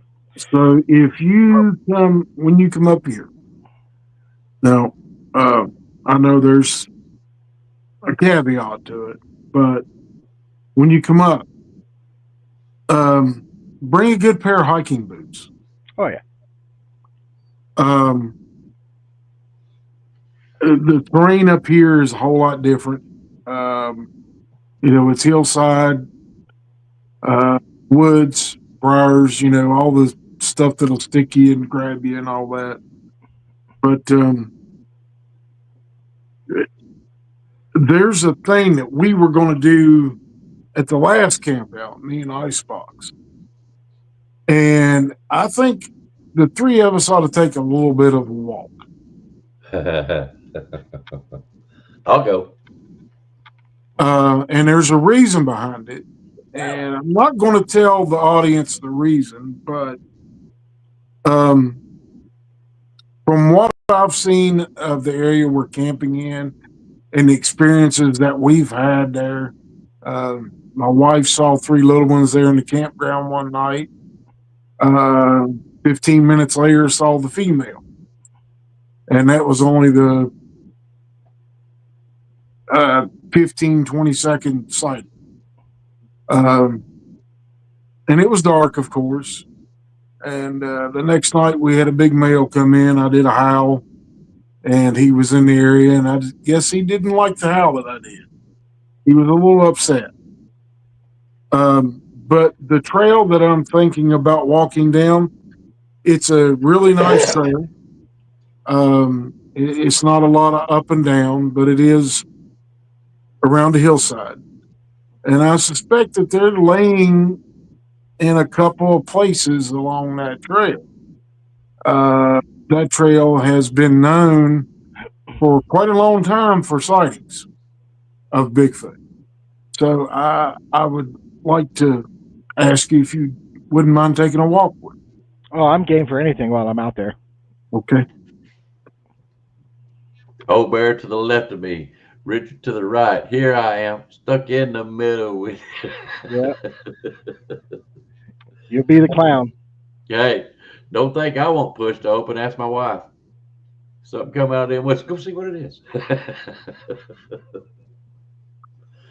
Why do I uh, get the feeling I'm gonna get shoved or something when he turns to run? Why do I get that feeling, Richard?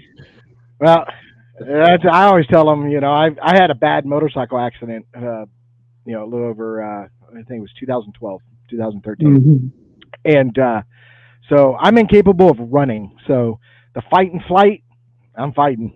Yeah, there's not a whole lot I can do. So running is not in my vocabulary anymore. Yeah, I So that's understand good. that. That's good to you know. you guys are safe. If you, as long as you can run, you're good. Because I can't. So you know. Hey, like I tell my wife, I'm a better story. Yeah, I say that now. I'm a better storyteller than you are. So, Yeah. yep. Just don't I forget it. got. I want your truck when you go on. So put me in the wheel. Yeah. All right. I am done. Anybody Well, got anything? Any more questions from the chat room? That's what we need to know before we get out of here. yeah.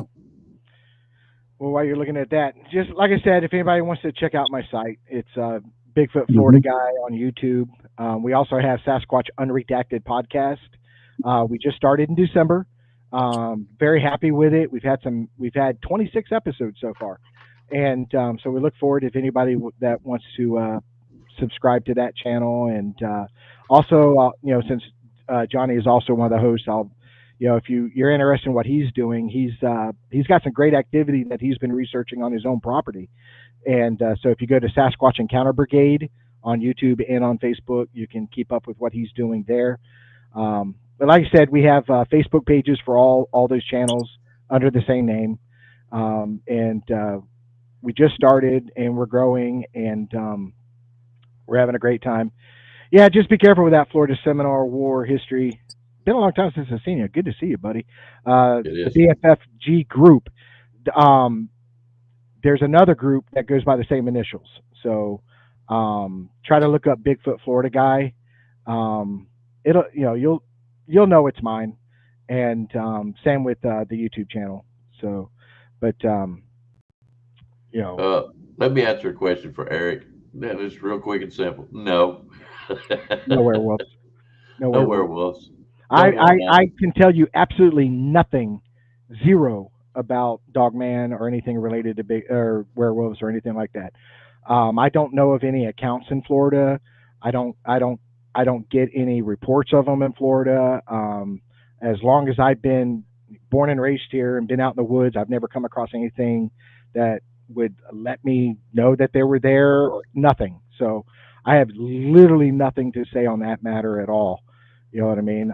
What I can tell you is people have experienced it. They say they have, and Nope.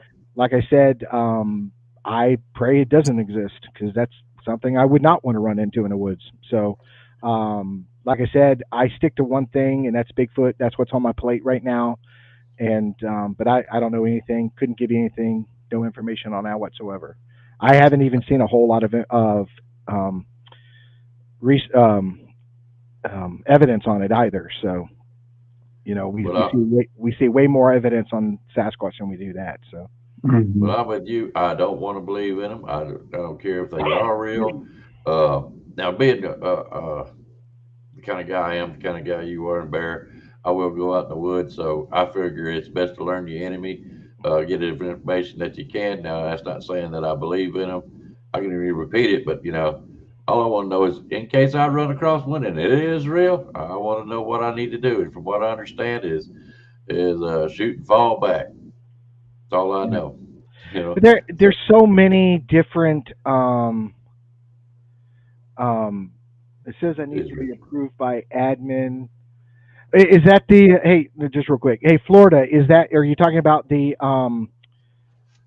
Sasquatch Unredacted? Because that one I do have to just go ahead and put it on there. I'll approve it tonight if it's on there.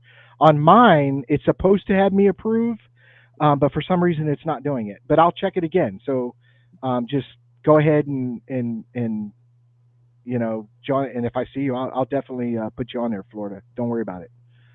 You know, but the like I said, mine should be under Bigfoot Florida guy and not BFFG. BFFG just stands for Bigfoot Florida guy. Okay, but there is another group out there that uses those same initials, and but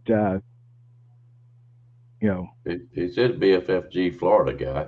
yeah, if it says Bigfoot Florida guy, then that's mine, and if I'll look it up tonight, and I'll make sure you get on there, dude. I will absolutely make sure Seminole War History gets on there. There's no doubt about that.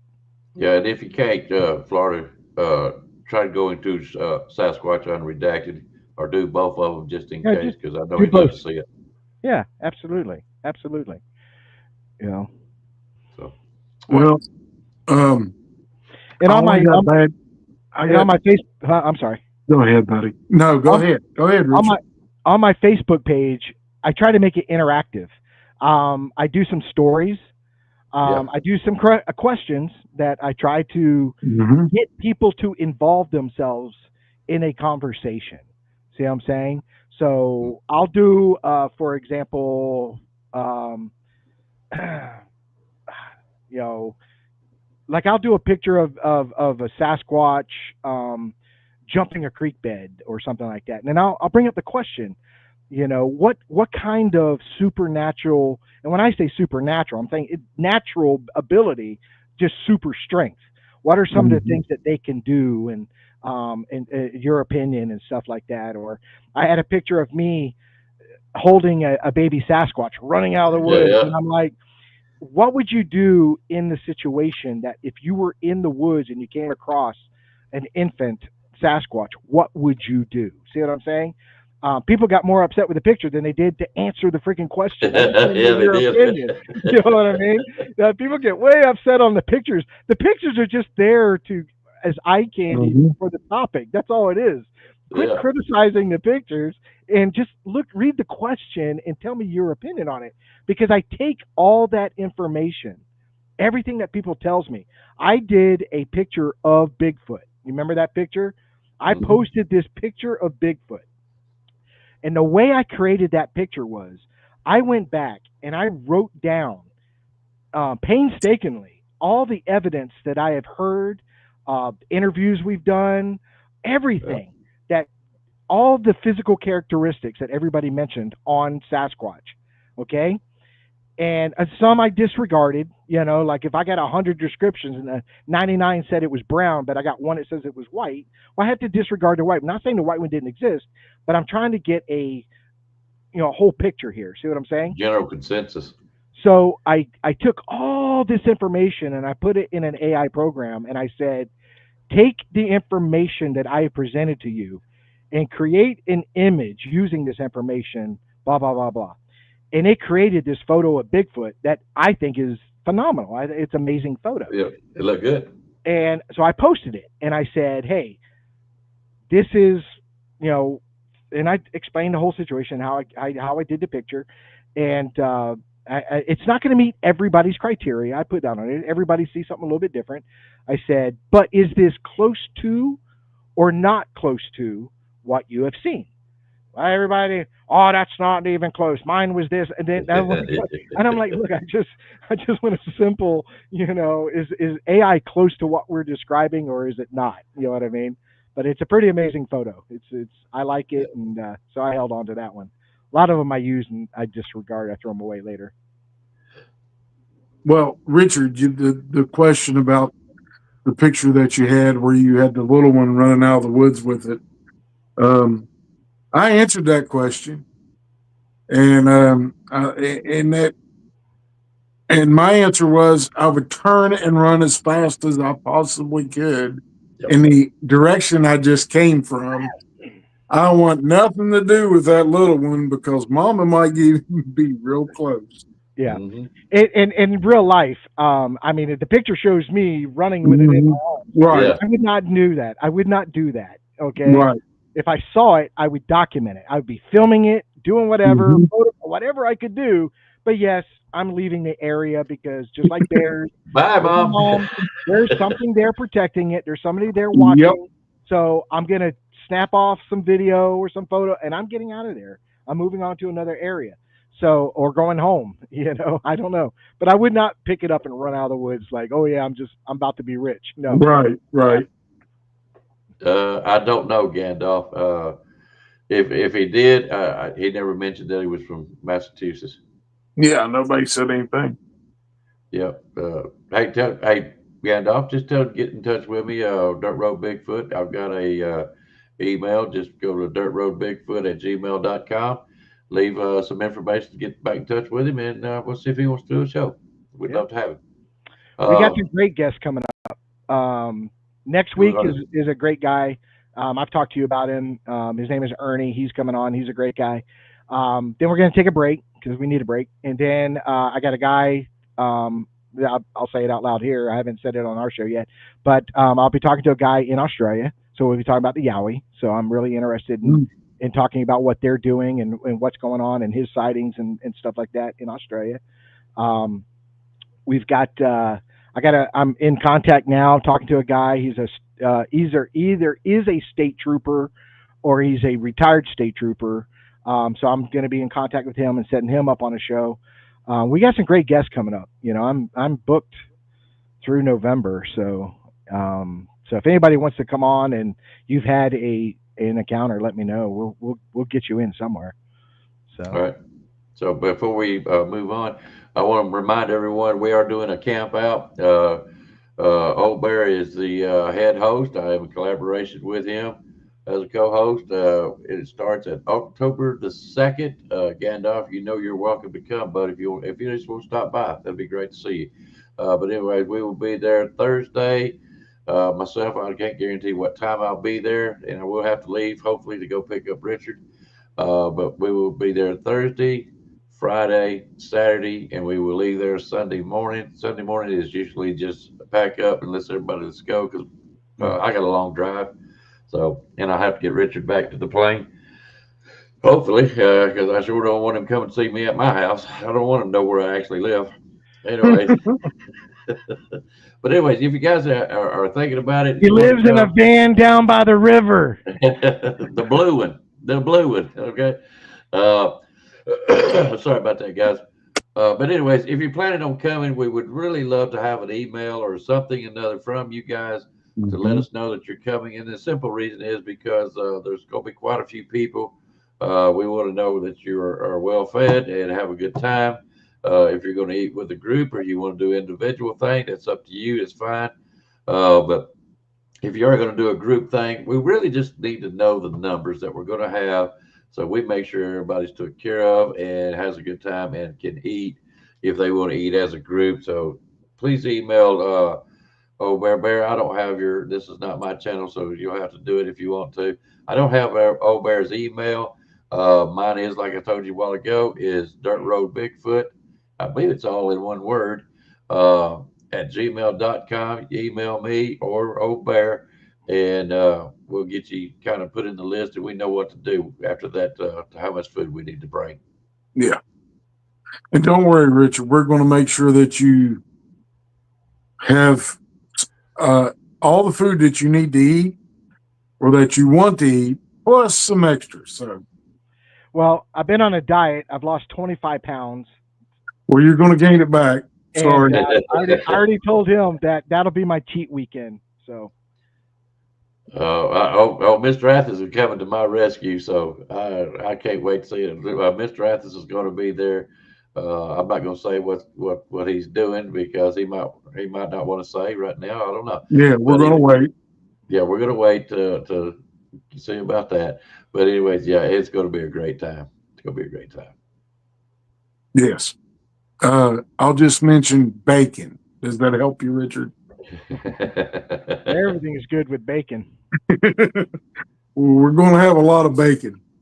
I think you can wrap a turd in bacon and somebody'd eat it. Don't run it under my nose. But Richard, I want to thank you for coming on. I've had a really good time. I haven't said a whole lot, but I mean, you're the consummate researcher in my book. You I do it the appreciate right way, and I applaud you for it. And I just wish more people were like you when it comes to Bigfoot. Uh, the only way to solve the Bigfoot equation, is to have researchers that look at Bigfoot with an honestly and do what you do. You've got to look at the evidence. If you find just a footprint, don't find nothing else, you know, cast it. You know, I found this print. Okay. You don't know for sure what made it, because, you know, bears can double step. People might be not wearing shoes, and, you know, things happen. all those happen. All those happen. And, and I just applaud you for what you do. You do a wonderful job. And people go to this man's channel, go to Bigfoot Florida Guy, and watch what he puts on there. That is how you should research Bigfoot, and it's the right way to do it. And I mean, you know, that's the greatest praise I can give anyone. You're doing it right, and No, I I'm appreciate it. happy for it. No, I appreciate it. You know, and like I said, it's just trying to be logical about it. That's all. Mhm. And, like I said, I'm forensic minded. If I can see it, touch it, smell it, hold it, um, film it, that's what I'm interested in. Like I said, can't solve an unknown with an unknown. So just stay focused on what you can prove and what you can Mhm. document. You know, because in the end, if you don't have documentation, even my stories, they are just stories. If you don't Right. have documentation, it's just your encounter, just like everybody else's encounter. Yep. So, and a lot of times when the encounters happen, we're not filming or we're not doing something at that moment, and we miss it. And that happens to every researcher. We miss it. You know, Yep. something happens right when you get out of the truck. You haven't even had a chance to get your gear ready, and you get a vocal or you get something, and you Mhm. get an opportunity to. I had it one time. I was literally could see my vehicle, so I'm shutting everything off as I get into my vehicle, and then I get rock clacking. You know what I mean? And I didn't catch it. And I was like, holy crap. You know what I mean? And as long as I've been doing this, I've only had that happen to me 2 times, rock clacking. So I kicked myself in the butt that I should wait until I'm at my vehicle before I shut things off. And audio needs to be the last thing I shut off. Right. Right. Well, that's the same as we were up there a couple of summers ago, and I was up way before daylight. You know, I'm an early riser. I usually get up around 4:30.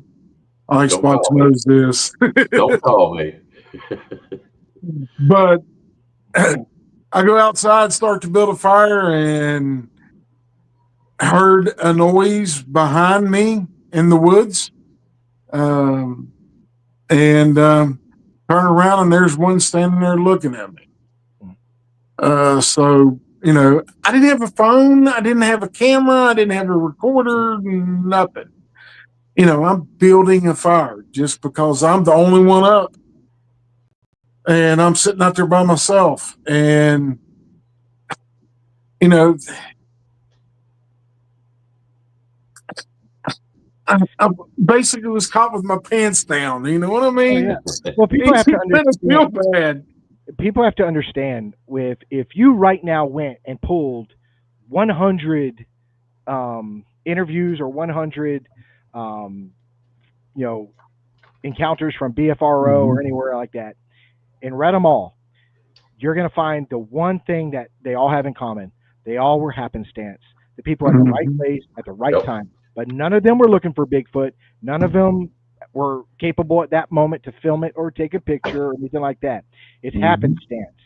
I'm just trying to put myself into one of those positions of happenstance and happen to be filming or whatever I'm doing at the time.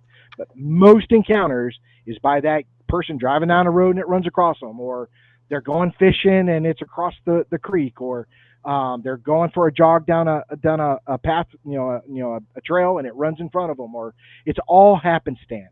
See what I'm saying? It always catches you off guard, and people need to understand that. That's why video and stuff like that is so difficult. And I don't do blob squatch. I do not No. do pixelated photos. You will not see that on my channel. I won't allow it on my Facebook page. If it's not creditable, it's not going to be there. See what I'm saying? We need to get past that. We need to move this ball forward. Period. Mhm. Okay. So we need to, and I'm almost to the point where I want to call those people out and say, hey, look, enough's enough. You got to stop that. There's no more this pixelated. You know what they're doing? They're taking a photo, zooming in on it, screenshotting it, zooming in on it, screenshotting it, until it's a leaf. It's actually a leaf, and Yeah. they're saying, "Oh, this is a Bigfoot," or this one, or it's a tree stump, or it's it's all this other stuff. We need to get away from that. We need to move Right. forward. You're not a serious researcher or a serious. You don't even have to be a researcher. You're just serious about the subject. Then those other people need to go. They need to move on to something else that they enjoy and quit muddying the waters. Quit muddying the waters for all of us that are serious about this and want to bring out the best evidence, bring out the best guests, bring out the best encounters without all this mud. See what I'm saying? Yep. It frustrates me to no end. Yep. Preach it to the choir. Yep. That was my rant. Yeah, It's a I'm good with you. one. Yep, that's a good one. I could mention quite a few names, and I'm just not going to do it. Oh, I'm formulating a list. I got a list. Yeah, don't I got a worry. list. It'll keep growing. I could. Oh There's yeah. one recent that was saying something, and no, just. Yeah. Sometimes I wish YouTube wouldn't exist on a kind of ignorance like that. But anyways, Yeah. I digress. Yeah. Anyways, all right, I've had a good time. Mary, you got something else? No, I'm good. Like I said, Richard, just keep doing what you've been doing, buddy. I mean, you're doing a wonderful job at it, and I like the evidence that you put out. And when you get something, you're honest about it. And I just wish more people were like you. Oh, I appreciate it. Like I said, I don't always get nothing. Sometimes I put out a 30-minute video, and I'm honest. I'm like, hey, nothing happened today, but I was out there. But I was out there. Yeah. Do 30 plus years of chasing these creatures around the mountains of hills and valleys in West Virginia and Ohio and Kentucky and Pennsylvania. And, I never made it to Florida to Bigfoot. But thousands of gallons of gas, many a times being out there for half the night or all night and never hear a thing, never see nothing. People don't understand that, and they just like, well, you ought to be able to go out and get a picture. No, you can't. You can do your best, but it doesn't mean you're going to get a Bigfoot on a picture. Yeah. Oh, it's like bird watchers. There's people go out there looking for birds, and how many times they go out there and they don't capture the bird that they're actually out there trying to find. You know what I mean? They got to be at the right place at the right time. This bird flies in, and they get a picture of it. You know what I mean? It's the same thing. It's a red flag for me that if there's somebody who's posting and every single week or every single time they go out, they've got something. Every single time. It doesn't work that way. It just doesn't work that way. And that's a major red flag for me. So it's work. It's not easy. It's work. This is a tough hobby to have. It's a lot of expensive. And it's a lot of walking, it's a lot of hiking, and it's a lot of dealing with weather, and just it's a lot of work. And to go out there to get something is a plus. It's kind of like playing golf. You hit that one good shot, makes you want to play the next hole. You know what I mean? I've had a lot of shitty holes. So, but all of a sudden I get that one good shot, and I'm like, I'm going back out tomorrow. You know what I mean? Right. It's how the real world works. So. Well, I tell people that about our campouts. If you're coming to, try to just see Bigfoot, you're coming for the wrong reason. Come out there and go camping, enjoy nature, have some good food, good people to hang out with. And where else are you going to go to that you can just, hey, let's go Bigfoot hunt? And this place is well known for and has Hmm. many stories. It's probably got a legacy about Bigfoot and a few other things. So, it's the anticipation of makes it all worthwhile for me. Yeah, my thing is that I tell everybody go into it without any expectations at all. That Yeah. way, if you don't get anything, then you're good. And if you do get something, just icing on the cake. Yeah. You Right. know what I mean? And I love nature. I love the woods. So every time I get back in my vehicle and go home, it was a win-win for me. Yeah. It was a win-win. Yeah. All right, guys. Well, I'm going to end the show on that note. Uh, Thank you both for coming. Thank No, you, thanks Alex for Fox, having for me. being a co-host Welcome. and for being a guest tonight, Richard. I really appreciate it. Oh, I no really problem. do. Thanks for having me. All righty. We'll send y'all backstage. Y'all hang on for just a little bit and I'll end the show. Okay? All Okay. right.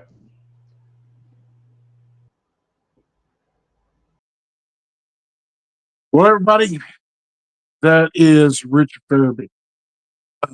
Go to his channel and to the channel with Johnny Two Bears and subscribe to both of them.